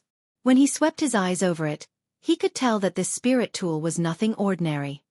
It was at least a level 8-1. Such a spirit tool is qualified to develop its own spirit, he thought. The jade bottle quickly floated into the fishing net, and as its advance was stopped by the net, it instantly stopped. But a seal on the jade bottle instantly flashed, and pooh, A huge hole was torn in the net, and the jade bottle continued to follow the flow of the river, heading further downstream. Everyone watched as it floated further downstream, and they saw that the several martial artists standing guard a bit further downstream all moved, trying to catch hold of the jade bottle. Yet this time, even more seals on the jade bottle shone, and Xiao, it zoomed into the skies, and as if it was a shooting star, it streaked across the sky until it disappeared from sight. A spirit tool. And like that it was gone. So that's the case. Ling Han nodded. Setting up fishing nets and various other blockades at a spot furthest upstream to detain the floating spirit tools, and finally, having no other choice, attempting to actually use manpower to fish out the spirit tools. After all, if they used the fishing net, they would not provoke too big a reaction from the spirit tool, but once they directly used their hands to try to catch hold of it, the spirit tool would automatically react and immediately disappear. It was indeed a spirit tool that had its own spirit. Until now, no spirit tool has been successfully intercepted? Ling Han asked Lu Bucheng.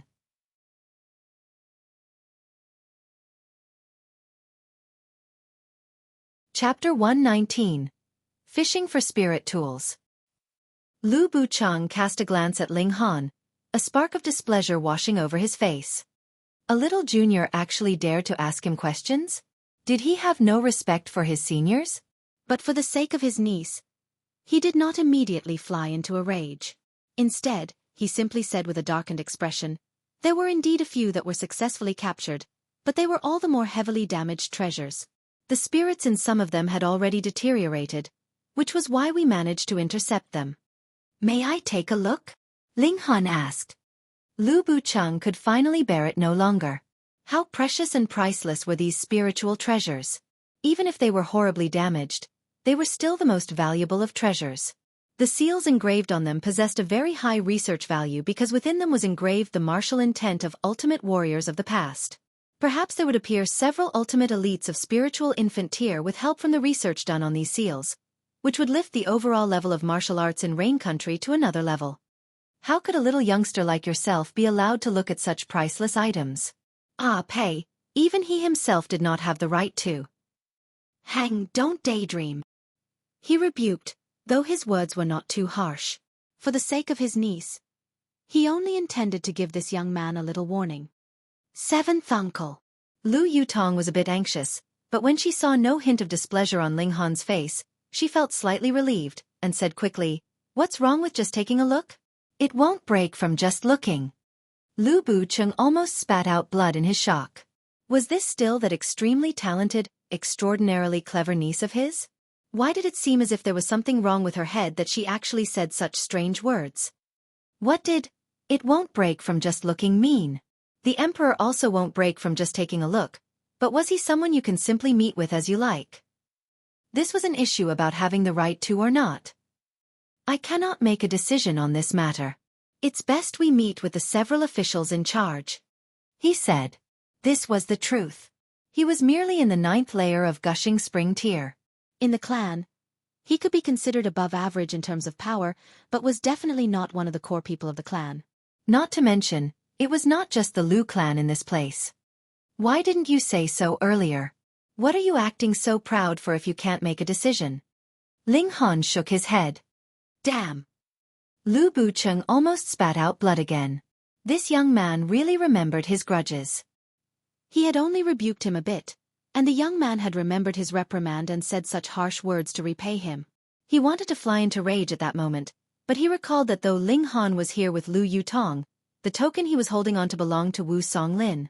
If he made a move, that would mean not giving face to Wu Songlin. Truth to be told, he definitely did not have this right. If the clan found out about this, he would definitely be ordered to offer a humble apology and kneel in front of Wu Songlin to wait for the latter's judgment. To pay such a price just to vent a moment's anger, Lu Bucheng was not so foolish. He gave a humph and said nothing more, only continuing to lead them forwards. Ling Han broke out into a smile. He would of course not lower himself to Lu Bucheng's level. He only intended to play around with him a bit. Who asked Lu Bucheng to be so blind? The four of them did not say anything else. They simply walked quickly, and very soon, a tent appeared in front of their eyes. Lu 7. Why have you brought some youngsters over here? When a middle-aged man saw them, a strange expression filled with incomprehension appeared on his face. This was an extremely important place. Was it a place you could just casually bring people over to? They have Grandmaster Wu Songlin's token and letter, and are his fully endorsed representatives. Lu Bucheng said in irritation. What? The middle-aged man was shocked. That was Wu Songlin, a person only below the Rain Emperor in status, and someone who was on equal standing with the clan heads of the 8 great clans. Anyways, I'm going to bring them to the officers in charge first. When Lu Bucheng saw this man's astonished expression, a feeling of satisfaction rose up in his heart. He had also been so flabbergasted just now, and now that there was someone to share his utter shock, he felt inconceivably pleased. He brought Ling Han and the others to the biggest tent in the area. This tent was where all of the representatives from the various parties discussed matters, and currently, there were 3 high-ranking persons here overseeing things. What, they are here to represent Grandmaster Wu? The 3 high-ranking officials were all dumbstruck. This was a place that involved high-level spiritual tools, and Wu Songlin actually sent 3 youngsters over to represent him, not to mention that 2 of them were only in element gathering tier. This was unbelievable to them. Yes, this is my master's token and a letter by his hand, Li Sichan said. The 3 high-ranking officers studied these 2 items. This was indeed Wu Songlin's token, and the handwriting on the letter was definitely his as well. Of course, though there was a token and a letter, because this was a very crucial matter, they would still immediately send a message to the Imperial City to confirm things with Wu Songlin. All right, then you can all stay here first. You can participate in fishing for spirit tools, one of the high-ranking individuals said. Fishing for spirit tools, why did that sound so strange? Because there was a limited number of tents available, Ling Han occupied one of his own, but Lu Yutong and Li Sichan would have to squeeze into one. Ling Han was here on behalf of Wu Songlin, so he now had the right to know more information. There were altogether 10 different parties here. Aside from the Imperial family, there were also the 8 great clans, as well as Huyang Academy. Of course, of the Huyang Academy, only the 2 headmasters had the right to take part in this, while the others did not even know something like this had happened. As for Heaven's Medicine Pavilion, they were excluded from this matter. After all, they were not a local party of Rain Country, but an organization that spread over a considerable number of countries. If this was known to them, then probably in a short time, the various countries surrounding Rain Country would also send their own elites to snatch the spiritual tools. The crux of the matter was, where did the source of this underground river lie, and why were there so many spiritual tools that came floating out on the waters of this underground river? Could it be that it was a trove of spiritual tools? Or perhaps, the abandoned site of an ancient sect? If it was the latter, then aside from spiritual tools, there could also possibly be cultivation techniques, alchemical pills, and divine medicines. Thus, this matter needed the highest level of secrecy. Why did they not go against the river's flow and enter, heading towards the source of the underground river? That's simple, they could not. Once they dived into the underground river, they would soon encounter an invisible wall, which stopped them from continuing to advance. This was discovered by several powerful warriors of spiritual ocean tier. Because the danger level was unknown, it was naturally impossible to allow martial artists of Gushing Spring tier or weaker to take the risk. In Rain Country, Gushing Spring tier was the average standard while Spiritual Ocean tier were the elites. There were really too few martial artists who have managed to break through to Spiritual Pedestal tier. There were only such martial artists within the Imperial family, the 8 great clans and Huyang Academy. As the Heaven's Medicine Pavilion was considered a foreign party, it was not included. There were pitifully few powerful warriors of Spiritual Pedestal tier in the various great parties. In that case, the powerful warriors of Spiritual Pedestal tier would definitely be unable to still remain calm and nonchalant. Once Ling Han understood the inner workings of the matter, he went with the 2 girls to the riverbank. They were now also able to use the fishing net to fish for spiritual tools, but it was not allowed to directly use their hands. One could do it, but one would have to go to the spot furthest downstream first. After all, once these spirit tools sense the presence of humans, they would automatically activate and fly off. Thus, this could only be attempted as the last resort. The situation here was a bit funny. One after another, elites of gushing spring tier and above, as if they were fishermen, stretched out fishing nets, waiting for the spiritual tools to float past and enter into their nets, and trying to haul them in. Another one's here. Someone suddenly called out. From upstream, a saber floated on its way downstream.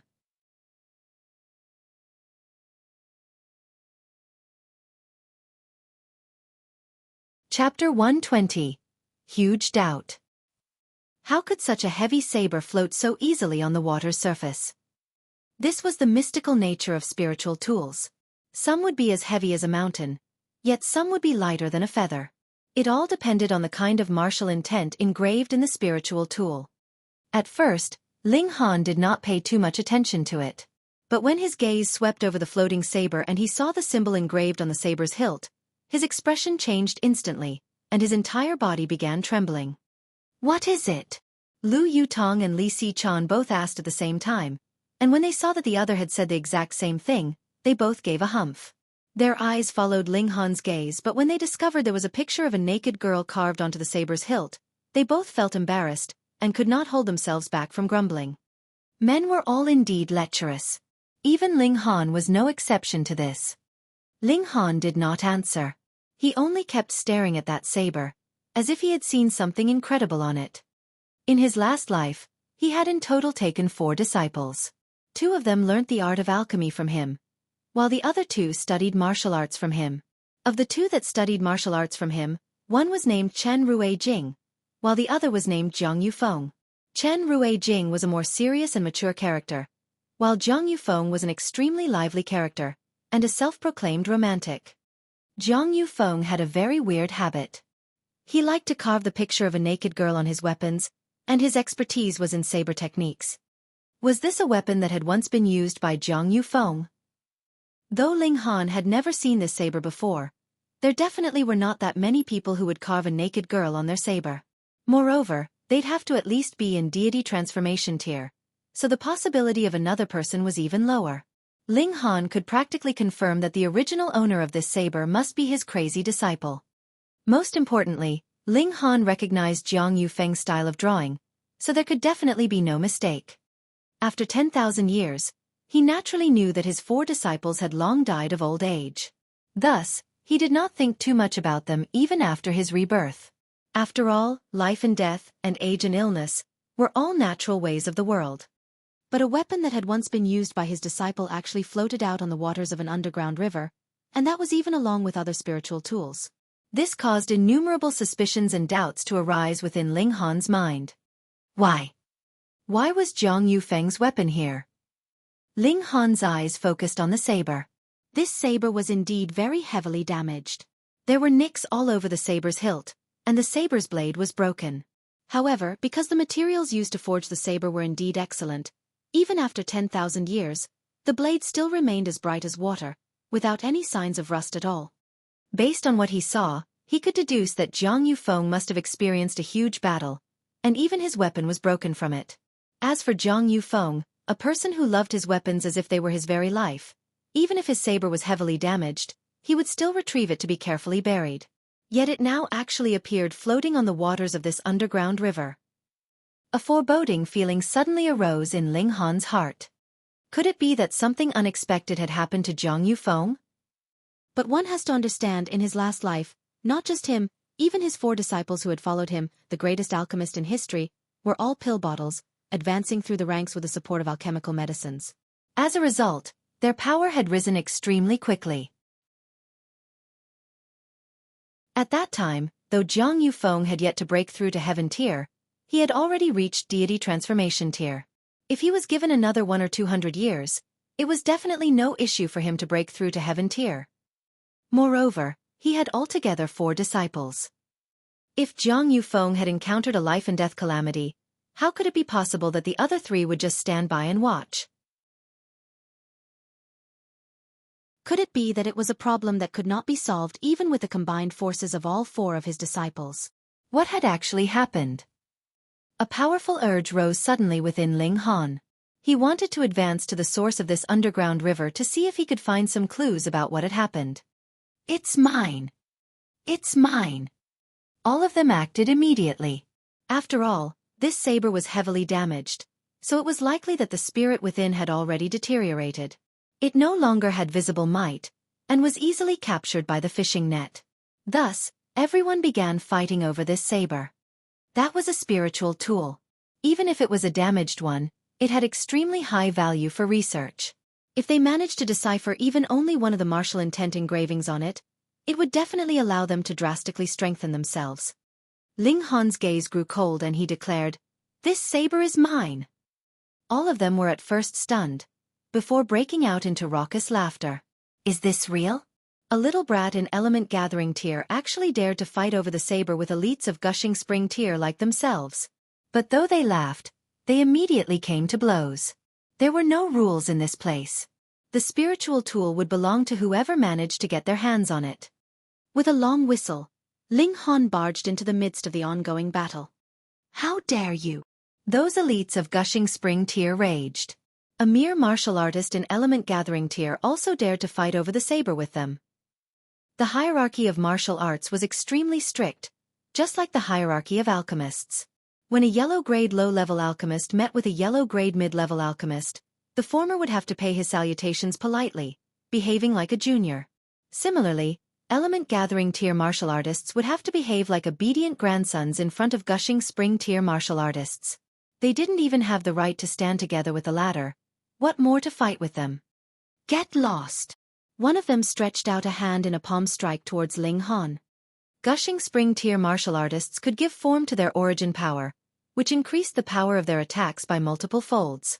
Thus, even if he had not used his full power in this attack, this blow was still an extremely terrifying thing for someone of Ling Han's current level. "Ling Han!" Lu Yutong gasped in shock, and quickly leaped forwards, wanting to save Ling Han from this blow. Yet she had just barely moved when Lu Bucheng intercepted her and held firm onto her shoulder, stopping her advance by force. 9th layer of gushing spring tier against the 1st layer of gushing spring tier. This would doubtlessly be a one-sided battle. Yet Ling Han only focused on that saber, and with all his might, circulated the indestructible heaven scroll. Using the exiting cloud steps, he was as quick as lightning. Whew! That elite of gushing spring tier did not think that Ling Han would have such a terrifying burst of speed, and carelessly did not use his full power, which allowed Ling Han to dodge the attack and break through. The others were all embroiled in a fierce battle with each other, and similarly did not take a little junior of element gathering tier seriously, which allowed Ling Han to take advantage of the gap and advance nearer and nearer to the saber. "How dare you!" These people were at first stunned, before they all became furious, and all shot out palm strikes towards Ling Han. This was incredible. They were all high-layer gushing spring tier elites, and the weakest among them was already in the 7th layer. Now that they had all attacked Ling Han at the same time, the momentum created was like a landslide and tsunami altogether, extremely terrifying in might. Pang! Ling Han was unsurprisingly flung away, but what struck the others speechless was that this guy actually grabbed the saber in passing, and wrapped his arms around it. "No matter, it's just a little junior. Let us first decide who's the victor among us, then decide who this saber belongs to," one of the elites of gushing spring tier declared. "Nonsense. What do you mean by comparing might? How fair is that? Then let me invite an elder of my clan to compare might with you. How about that? First come first served, it belongs to whoever hauls it in." This was agreed by everyone. Why is it now that we have to fight over it and the strongest wins? We are all merely in gushing spring tier. Even if the ownership of the saber is decided by power, it should not be us fighting. Why not we do it this way then? Let us all draw lots, and it will belong to whoever draws a good lot. All of them argued loudly, yet did not see Ling Han's body quiver once, and slowly he had sat upright. All of them had very important backgrounds, thus even though they were engaged in a fierce battle over spiritual tools, none of them dared to make a killing move. And it was exactly because of this that Ling Han managed to have a chance to snatch food from the tiger's mouth. But even so, because of so many simultaneous attacks from these elites, quite a number of his bones were broken, and there was also severe damage done to his internal organs, so he was very heavily injured. Ordinarily, the current him could only be carried off to heal his injuries, and there was no way for him to leave his bed within at least 10+ days. But there was a drop of indestructible true fluid within his body. Successfully cultivating the body of dead tree allowed him to congeal a single drop of indestructible true fluid, and the main purpose of the indestructible true fluid was to heal injuries. No matter how severely injured he was, as long as there was a single breath left in him, he could be healed. This was the true terror of the indestructible heaven scroll.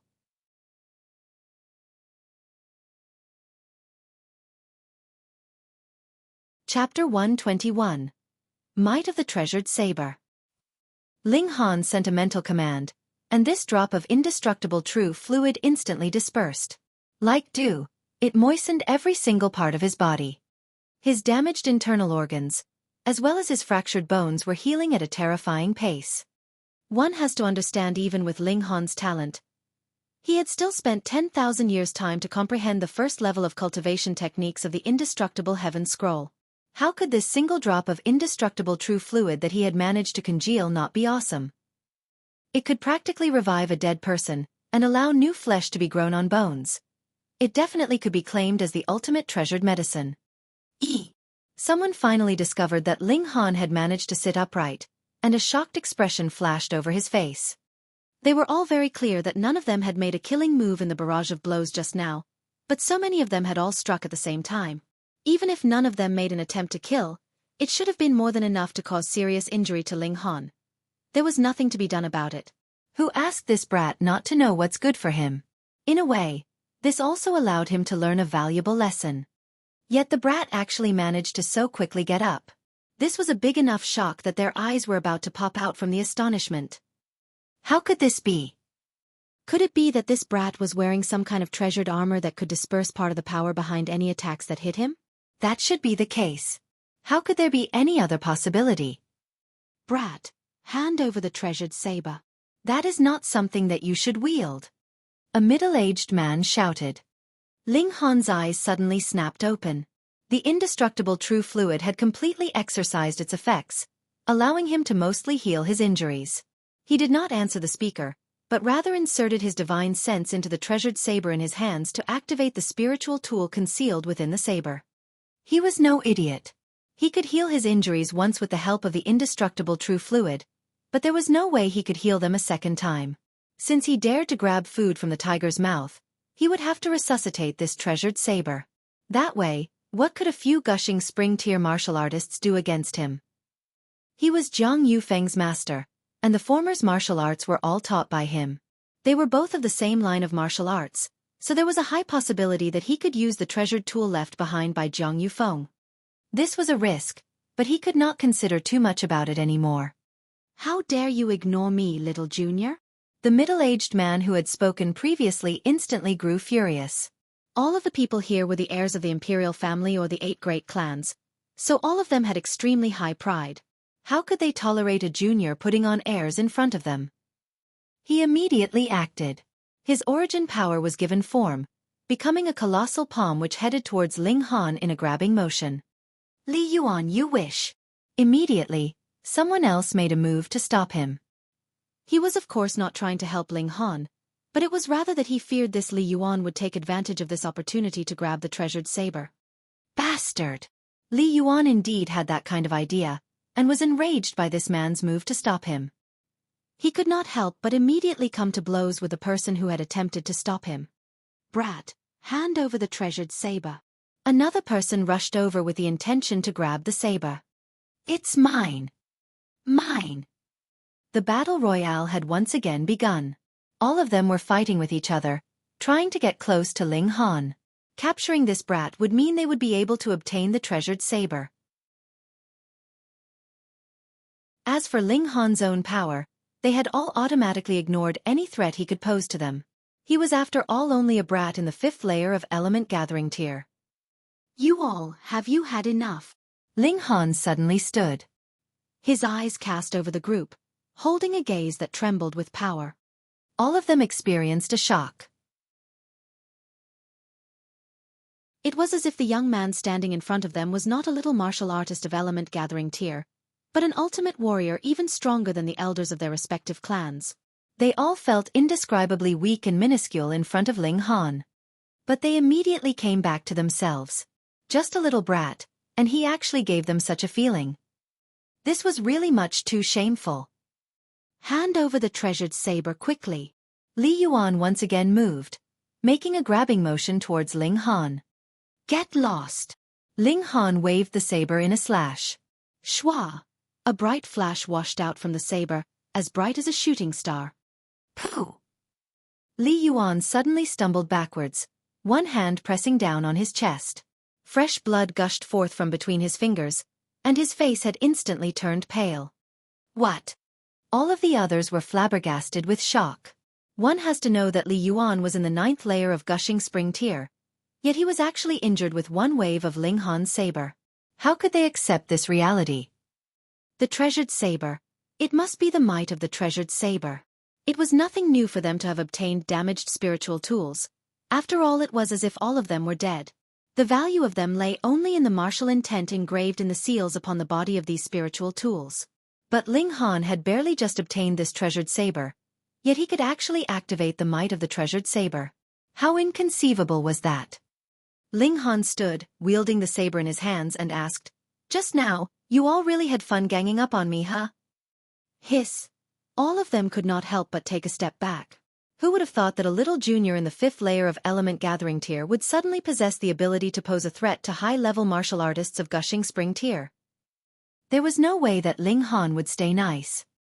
He pounced, and the treasured saber in his hand continuously spat out flashes of light. The might of the treasured saber was not something that mere gushing spring tier martial artists could stand steadfast against. As the light from the treasured saber washed over them, without an exception, all of them were flung backwards from the power behind the blows. How could this be? This brat actually managed to resuscitate the spiritual tool. I don't believe it. All spiritual tools that can be successfully captured had their spirits deteriorated. Not even powerful warriors of spiritual ocean tier would be able to activate their abilities. Yet how could it be that a little brat of element gathering tier actually managed to activate the might of the spiritual tool? Everyone were gasping in astonishment, stuck in a state of absolute disbelief. But so what if they did not believe it? Now, they could only suffer a harsh thrashing from Ling Han's hands. Ayah! They all shouted and screamed. Just now, Ling Han had suffered severe injuries from their hands, and now the tables were turned, so how could it be that he would be merciful towards them? As the light from the saber danced, all these people were easily thrashed. As for Lu Bucheng, his face continued to twitch uncontrollably. Thank goodness he had acted to stop Lu Yutong, and so did not take part in the ganging up on Ling Han. Otherwise, he would not have been missed out in this thrashing. To be thrashed in this manner by a little junior, how humiliating. But was this brat a monster? Why was it that he could activate an ancient spiritual tool? After Ling Han had heavily thrashed Li Yuan and the others, he stared at Lu Bucheng for a moment. This stare from Ling Han caused coldness to rise within the latter's heart, and Ling Han finally lowered the saber's hilt, sighing secretly. This saber was much too heavily damaged, and the spirit within was already long dead. The only thing left behind was a tiny scrap of consciousness. Because his martial intent was in the same vein as Jiang Yufeng's, he managed to activate this scrap of consciousness, but he would not be able to use it many more times before even this tiny scrap of consciousness would completely deteriorate. By that time, aside from being a bit sharper, there would be no difference between this saber and other normal weapons. Ling Han, are you all right? Lu Yutong and Li Xichan both stepped forward at the same time. How could this brat not be all right? Can't you two see that the others are all heavily thrashed? Lu Bucheng mocked in his thoughts. Ling Han was filled with troubled thoughts, so he only nodded towards these two girls before taking the saber and returning to his own tent. Though he had injured a lot of people, it was absolutely normal for injuries and fights to result from fighting over treasures. Moreover, with Wu Songlin's support and having to give face to Wu Songlin, who would dare say anything? Moreover, a large group of gushing spring tier martial artists actually lost against a young man in the 5th layer of element gathering tier. How could they actually lower their pride to say that they would attempt revenge or something of the sort?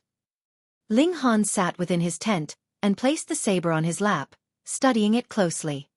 If the spirit within had not died, based on his current power, there was no way he could manage to control this saber. The saber would only need to emanate a little bit of aura, and he would be killed off. But now, this actually gave him the chance to study it closely. Jiang Yufeng had broken through to heaven tier. Ling Han first confirmed this fact, because the martial intent engraved in the seals on the saber had reached the level that was equal to his own level in his last life. Thus, it was without question that this was a spiritual tool that Jiang Yufeng had forged after he had broken through to Heaven Tier. But a weapon of an ultimate warrior of Heaven Tier was actually heavily damaged in battle, and even the spirit within this spiritual tool was dead. What kind of enemy did Jiang Yufeng actually encounter?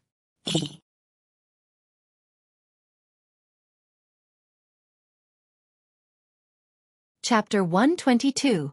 Light of God. Moreover, Jiang Yufeng's talent was the lowest among all his disciples. Since even he had managed to break through to Heaven Tier, his other 3 disciples would all have definitely broken through too. If the 4 of them joined forces, Ling Han could think of no one that could defeat them. Yet Jiang Yufeng's weapon was actually so completely broken from what looked to be a huge battle, and came floating out on the waters of an underground river with other spiritual tools. Could there have been a battle royale among the ultimate warriors of Heaven Tier? Ling Han lightly knocked on the saber's blade. He had already decided that no matter what, he would have to go to the source of the underground river to take a look. However, he managed to activate the spiritual tool and had even defeated a large group of gushing spring tier elites. This naturally engendered the interest and attention of the higher ranks, so he was invited over that night, apparently to study the secrets behind the spiritual tools together. Ling Han did not refuse. He too wanted to take a look at the other spiritual tools. As a result, on this night, a total of 11 spiritual tools were placed on a table in front of him. All of them looked heavily worn out, as if they were damaged.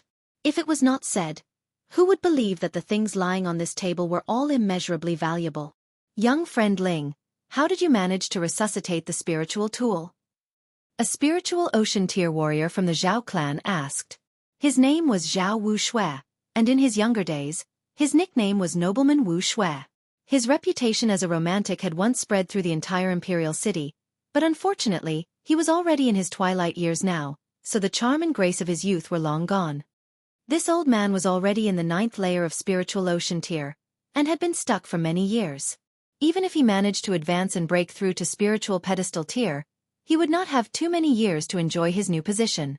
After all, anyone who did not manage to break through to flower blossom tier were all mortals. The only difference was whether they were weaker or stronger mortals. Ling Han smiled and said, I don't know either. I had only grabbed the spiritual tool, and somehow, naturally gotten the acknowledgement of the spiritual tool. The 7 old men who were seated all showed expressions of disbelief. However, because Ling Han represented Wu Songlin, no matter how displeased they dared not show it too openly. Zhao Wuxia smiled and said, then that is really a coincidence. Somehow, young friend Ling is the one who encountered this kind of coincidence. That's right, I never imagined that something so coincidental would happen either. Ling Han laughed as he took up one of the spiritual tools from the table and studied it closely. The 7 old men did not stop him. They were all observing every move that Ling Han made. Perhaps the key to activating these spiritual tools was some kind of special movement, so they naturally would not miss out on any single movement from Ling Han. But they were destined to be disappointed, because this time, Ling Han was really just studying these spiritual tools. All of these spiritual tools were heavily damaged, and the spirits of some of them had completely deteriorated. Moreover, the martial intent engraved in the seals on these spiritual tools were completely of a different vein than Ling Han's own, so to him, all these spiritual tools were the same as mere trash. Of course, the martial intent engraved in the seals on these spiritual tools still possessed a high value for research, because Ling Han could confirm that these were all level 9 spiritual tools, forged by the powerful warriors of Heaven Tier. He rubbed his chin and slipped into pensive thought. In that generation of his, there were merely 7 powerful warriors of Heaven Tier. Even if his 4 disciples very quickly made their way up into the ranks of Heaven Tier, after he died, there would have been only 10 Heaven Tier warriors. Yet just here, there were already 11 spiritual tools. Ling Han had seen it very clearly. The martial intents engraved within these 11 spiritual tools were all different. In other words, they were forged by 11 Heaven Tier warriors. Moreover, these spiritual tools were only those that had been successfully fished. An even larger number of spiritual tools had not yet had their spirits deteriorated, and had long escaped capture. Going by these calculations, exactly how many powerful warriors of heaven tier had there been? 100? 1,000? How could there have been so many? Ling Han did not understand. Could it be that after he had died, a golden age came to the field of martial arts, allowing heaven tier warriors to rise up one after another?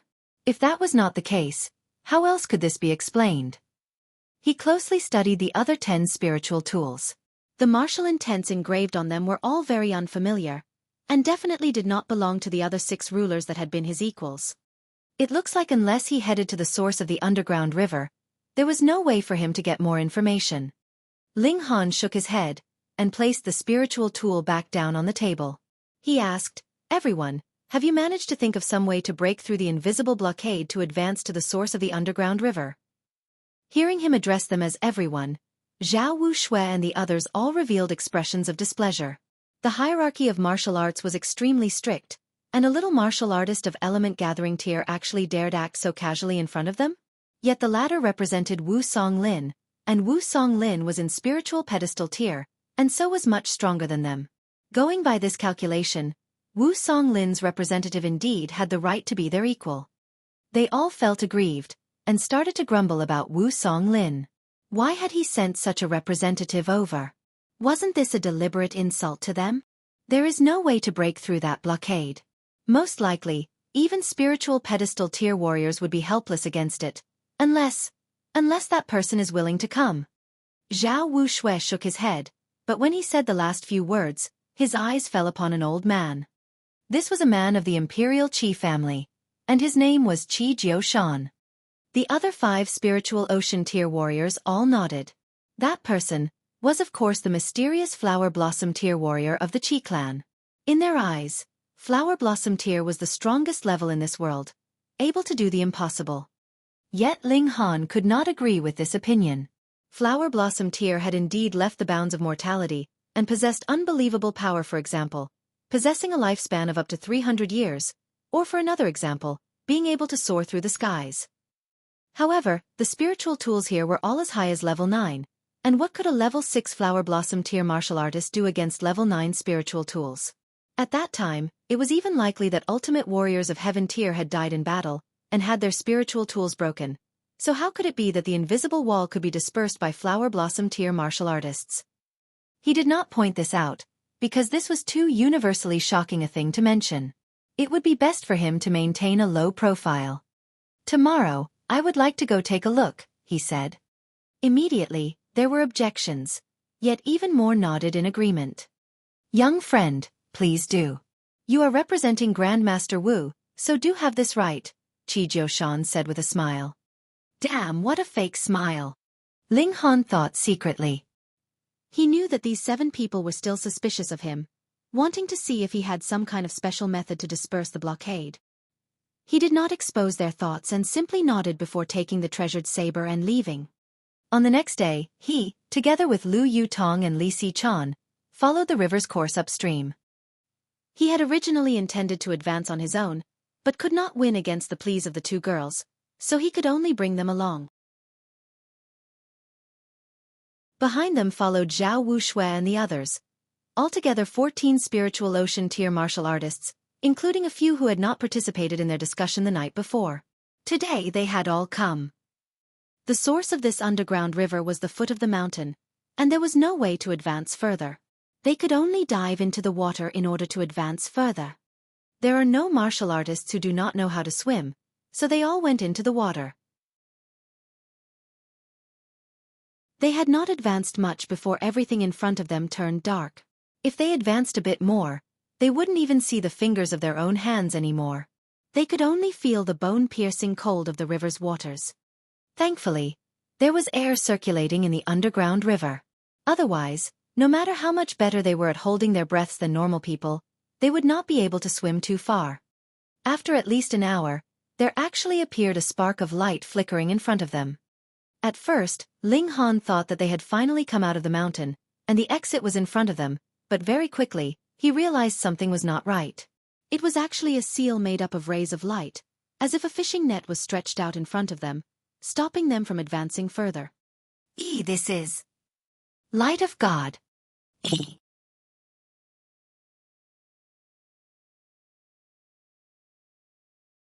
Chapter 123. Attaining private ends by abusing your position. In his last life, Ling Han had once ventured into quite a number of ancient historical sites, and in some of them, there was this light of God. Shattering Void Tier lay above Heaven Tier, and it was rumored that those who managed to cultivate Shattering Void Tier to completion had the ability to shatter the void and truly transform into gods. Thus, the restrictions laid down by ultimate warriors of Shattering Void Tier were also known as Light of God.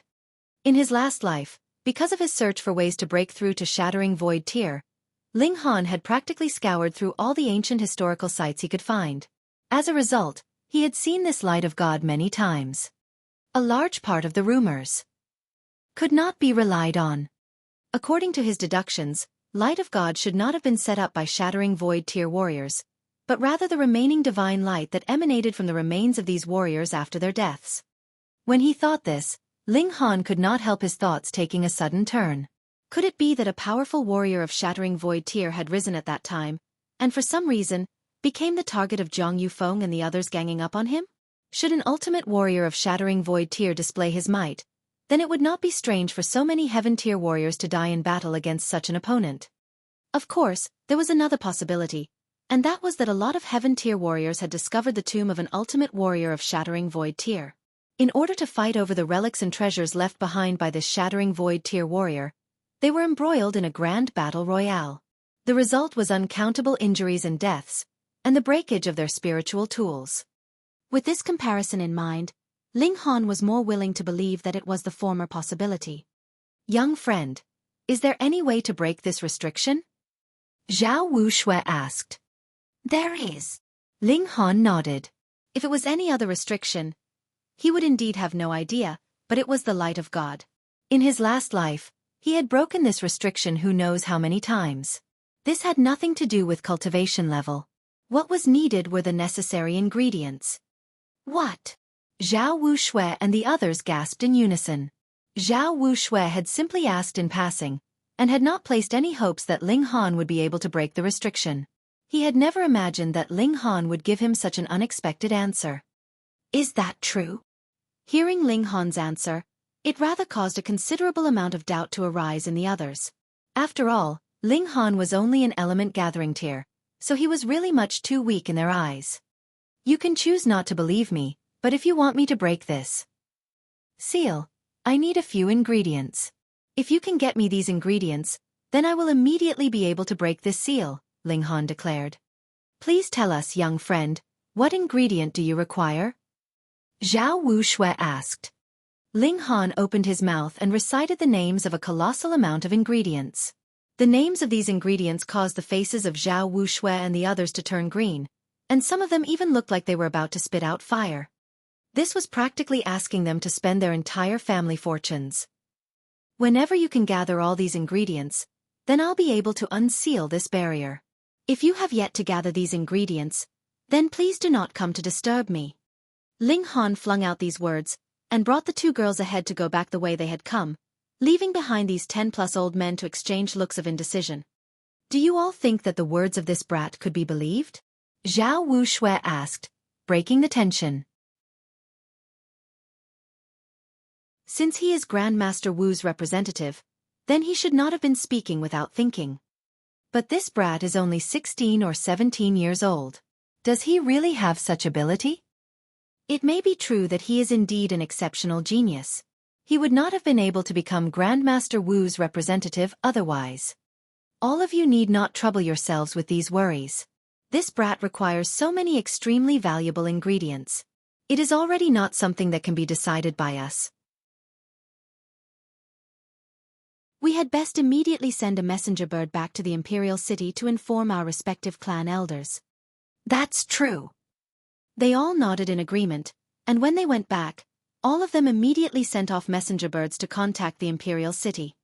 Messenger birds were actually a kind of demonic beasts that, after being trained, could be used as messengers. They were extremely fast in flight, and could travel a few thousand miles in a single day. Thus, on the next day, they all received a reply, telling them to agree to Ling Han's request, and that all of the clans would send out spiritual pedestal tier warriors to personally deliver the ingredients over. After all, these ingredients were really much too valuable. Probably, Even half of the national treasury would be emptied due to such expense. A mere 4 days later, a few high-ranking persons of spiritual pedestal tier had arrived, together with the ingredients that Ling Han had asked for. Little fellow, you're so young, but you know quite a lot. A kind, gentle-looking old man entered into Ling Han's tent and smiled at him very serenely, as if he was looking at his own grandson. Yet Lu Yutong showed an expression of fear. This old man was the elder of the Li clan, and his name was Li Zongyi, an authentic spiritual pedestal tier warrior. But don't take his kind and gentle expression at face value. In truth, this old man was a vicious and merciless character, possessing a great reputation in the imperial city from the numbers that had died in his hands. In his youth, who knows how much blood had stained his hands. Now he was much older, and had put most of his time into trying to break through to Flower Blossom tier, which allowed his bloody reputation to diminish. Only the people of the older generation now knew of this god of death. Ling Han laughed and said, I like to learn a lot of different things, so I have a bit of knowledge about a lot of different areas. Light of God was not something that could be broken through brute force. Even ultimate warriors of heaven tier could do nothing against it. As a result, Ling Han had tried a lot of methods before finally coming up with a technique that could allow him to open a door in the light of God. Hee, it really is good to be young and have a lot of time on your hands. You can learn anything you like, unlike me. I already have half a foot in the coffin, and when I close my eyes to sleep tonight, I don't even know if I will be able to open them tomorrow morning, Li Zongyi said with a laugh. However, his laughter was a bit frightening to hear, causing goosebumps to rise on the skin of Lu Yutong and Li Xichan. Ling Han did not mind in the slightest. He had once been an ultimate warrior of heaven tier in his last life, so would he be frightened by a spiritual pedestal tier martial artist? That has to be a joke. Please return, Elder. I need to do some preparations, and after about a day, I will be done and ready to break that barrier, Ling Han said. Li Zongyi could not help be surprised. This brat actually dared to chase him off? However, he now had something to request of the latter, so he did not dare to refuse. He could only make a move and leave the tent. The old ghost is finally gone. Ling Han breathed out a breath of relief, and quickly picked out a few valuable medicinal ingredients from the large amount of ingredients, and began to concoct alchemical pills in the first instant. Lu Yutong and Li Xichan were shocked to numbness when they saw this. It seems like Ling Han had attained his own ends by abusing his position, and had named a lot of unnecessary ingredients to concoct alchemical pills for his own use. To actually dare to scam the imperial family of Rain Country and the 8 great clans, Ling Han has got to be the only one. That was natural. To ask him, the Alchemy Emperor, to do something for them, how could they not offer something equal in value to their request as payment? Ling Han was at full power, and did not rest for the whole day and night, continuing to concoct a large number of alchemical pills. When it was dawn the next day, he snickered, and threw a pill bottle over to Lu Yutong and Li Xichan respectively, and said, This is your share of benefits and the payment for you keeping quiet. In the previous day, the 2 girls had both become his assistants, doing chores like separating the various medicinal ingredients. Otherwise, Ling Han would really not have been able to complete this large number of pills. 4 Transformations Pill. Ancient Clear Pill. Li Xichan's beautiful eyes swept over the pill bottles, and instantly gasped out in surprise. There was a clear expression of astonishment on her pretty face. There actually exists someone who can concoct these pills in this world. What 4 Transformations Pill? Ancient Clear Pill? Lu Yutong did not know much about the field of alchemy, so her face was filled with confusion. They are all spiritual medicines that can help raise one's cultivation level, and their effects are 10 times better than similar pills that are available now. But the 4 Transformations Pill is to be used by Gushing Spring tier, while the Ancient Clear Pill should be used in Element Gathering tier, Li Xichan explained. This time, Lu Yutong's expression had changed completely. 10 times the effects. What kind of concept was that? She would be able to reach the 9th layer of Gushing Spring tier within a year's time, and begin breaking through to Spiritual Ocean tier. When she just thought that she would be only 20 years old and yet reach Spiritual Ocean tier, she was almost ready to pass out. Ling Han laughed. The alchemical pills concocted by others indeed had 10 times the normal effects, but the pills he concocted would at least be worth 13 stars, and have at least 30% additional effects in addition to the 10 times. But he would not be mentioning that lest he scared these two girls to death.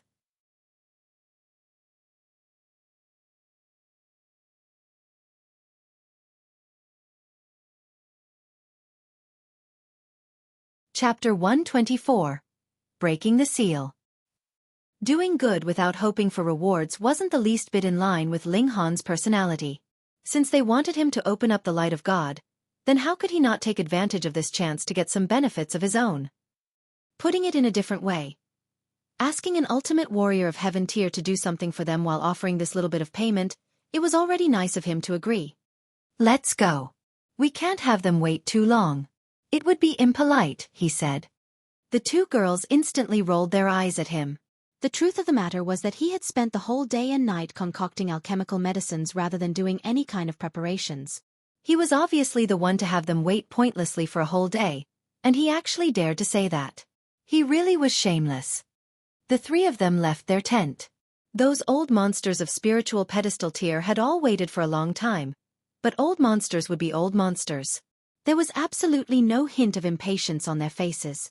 On the other hand, they were actually all smiles. All of them are really old foxes, scheming, astute, and wily. Ling Han mocked in his thoughts as he opened his mouth and said, "I've caused all you seniors to wait for too long. Many apologies. Young friend, you've worked hard." Those old monsters of spiritual pedestal tier all said with a smile. Then let's set out. Ling Han quickly went into the main topic. He had already gotten the benefits he wanted, and he too wanted to quickly reach the source of the underground river to see what had actually happened there. All of the old monsters were a bit surprised, for Ling Han was behaving much too calmly. They were all in spiritual pedestal tier, and were the strongest people in the whole Rain country. Should any one of them simply stomp their foot, they could easily cause the mountains and rivers to change. And now they were all gathered in one place, yet Ling Han did not even blink at their presence.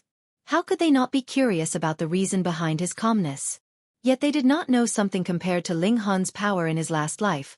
What could mere spiritual pedestal tier count as? Pay, they wouldn't even be qualified to guard his door.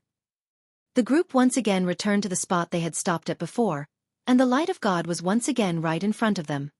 Ling Han began to arrange the ingredients. One after another, the ingredients were smoothly arranged by his hands, becoming a blur in the eyes of the others. Yet, there was a beauty in his movements that caused the others to uncontrollably become engrossed in watching him. I actually seem to feel a kind of rhythmic beauty from this brat's movements. So you also feel that way? This brat is really quite strange, as if every move he makes corresponds with the Tao of nature. How could there be such a person? Could it be?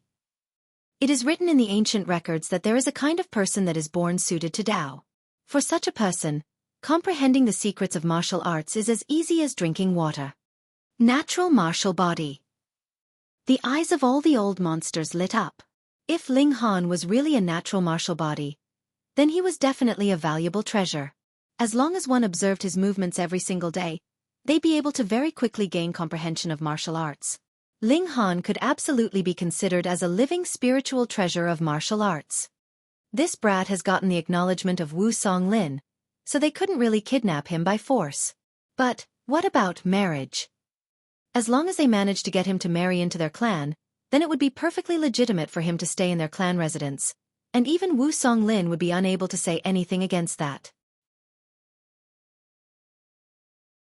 Ling Han had completely no idea that he had become something that everyone would be fighting over in that instant. He had his full concentration on the ingredients in his hands, and as he flung out one after another, he actually opened up a hole in the light of God, creating an opening that could allow a single person to pass through. He really succeeded. The old monsters were all struck dumb with shock. They had all made their own attempts these few days, but the might of the light of God was not something they could overcome. All they could do was simply stare at it blankly. They had never thought that Ling Han would actually succeed. This naturally increased their desires to have him marry into their clans. One of the old monsters was an impatient character, and was about to immediately pass through the opening, yet Ling Han stretched out an arm to stop him from going ahead and said, "Wait! Brat, what are you trying to do?" This old monster was a powerful warrior of spiritual pedestal tier of the Qian clan of the 8 great clans. He had an impatient nature and was also bad-tempered. He immediately glared at Ling Han, and a strong pressure immediately emanated from him. Ling Han smiled calmly, withdrew his arm and said, "If you want to die, I won't stop you. Please go right ahead." Hearing Ling Han's words, the old monster from the Qian clan did not dare to make any reckless moves and asked, "Isn't the restriction already broken?" This can only be claimed to be a minor success. The current opening can allow an ordinary person to enter, but body refining tier would experience rejection from the restriction. The stronger your ability, the more powerful the rejection you would feel. If you try to force your way through, that would be equivalent to seeking your own death, Ling Han said. So that was it. Stupid brat, why didn't you speak early of such a big issue? You almost killed me. The old monster from the Qian clan said sheepishly, obviously a bit embarrassed. Ling Han smiled and said, "Do you not see that I have many ingredients that I haven't used yet? Wouldn't this be embezzlement on my part?" The old monsters all laughed loudly while Lu Yutong and Li Xichan kept mocking in their thoughts. This guy was so outrageously bold. He had already embezzled a lot. Ling Han continued to move and threw out various ingredients, allowing the opening to become firmer and sturdier. Now, body refining tier should be able to enter. Now element gathering tier should be able to as well. Gushing spring tier. Ling Han suddenly came to a stop, because the ingredients had all been used up. He gave a sigh and said, "My ability is limited, so I can only create an opening that would allow only gushing spring tier martial artists to enter at most." The others all stared blankly. The strongest martial artists that could enter was gushing spring tier. Was this deliberate? That's right. This was something that Ling Han had done deliberately. Originally, he had intended to have this opening limited to allowing only element gathering tier to enter, but he thought that this would be too obvious, so he decided to raise the entry level to the next tier. But on the other hand, Rain Country had limited resources on hand, so even if he had not had his own intentions, the opening that he could create would at most only allow spiritual ocean tier martial artists to enter. Only gushing spring tier. The old monsters all frowned. What about this? Let us immediately send a message back to the Imperial City and have the gushing spring tier martial artists of our clans all come over immediately, someone suggested. Behind this opening possibly lay hidden a great secret treasure. Who would not want to get their hands on this treasure? These few days, we'll seal off this place first, and allow no one to pass through. Li Zongyi said. We should do that. All of them were worried that someone else would enter first and snatch away some fated opportunity that could be hidden behind the opening, so they all agreed to first seal off this place and wait for the various geniuses of gushing spring tier of their respective clans to arrive, after which all of them would enter at the same time. Little fellow, you have no objection, right? Li Zongyi said with a cunning smile. Of course not. Ling Han said with a smile. However, you all would need to make the most of your time. This opening can at most be maintained for 10 days only. Damn! The old monsters all rolled their eyes at this. Then why didn't you say this sooner? That way, they'd have been able to gather the geniuses of their clans early on to come over. But now, everything was in a rush, so they weren't sure how many they could actually gather. All of them once again left, and naturally, one after another, messenger birds flew off, sending the message back to the Imperial City. Ling Han sat in his tent, quietly cultivating. He had practically robbed the 8 great clans and the imperial family in one go this time, and had managed to concoct various valuable alchemical pills, which would be enough for him to enjoy quite a while without worrying about money. Robbery is really fun, he thought as he swallowed an alchemical pill. 4 days passed very quickly, and continuously, there would be arrivals of various young men and women. These were all the younger generation of the 8 great clans and the imperial family. They were either gushing spring tier or, at the very least, element gathering tier. Obviously, the old monster suspected that there lay a secret treasure behind the restriction, and hoped that the youths of their own clans would be able to get this secret treasure. Thus, they naturally sent as many people as they could. On the 7th day, there were about 200 people of the younger generation of the various clans that had made it there. The old monsters also felt that they could no longer delay it, because there was only 3 days' time left for them. Set out. You're tuning in to the Xiaofan's Wuxia Tales YouTube channel. Don't forget to subscribe and join us on this journey to catch the most captivating stories.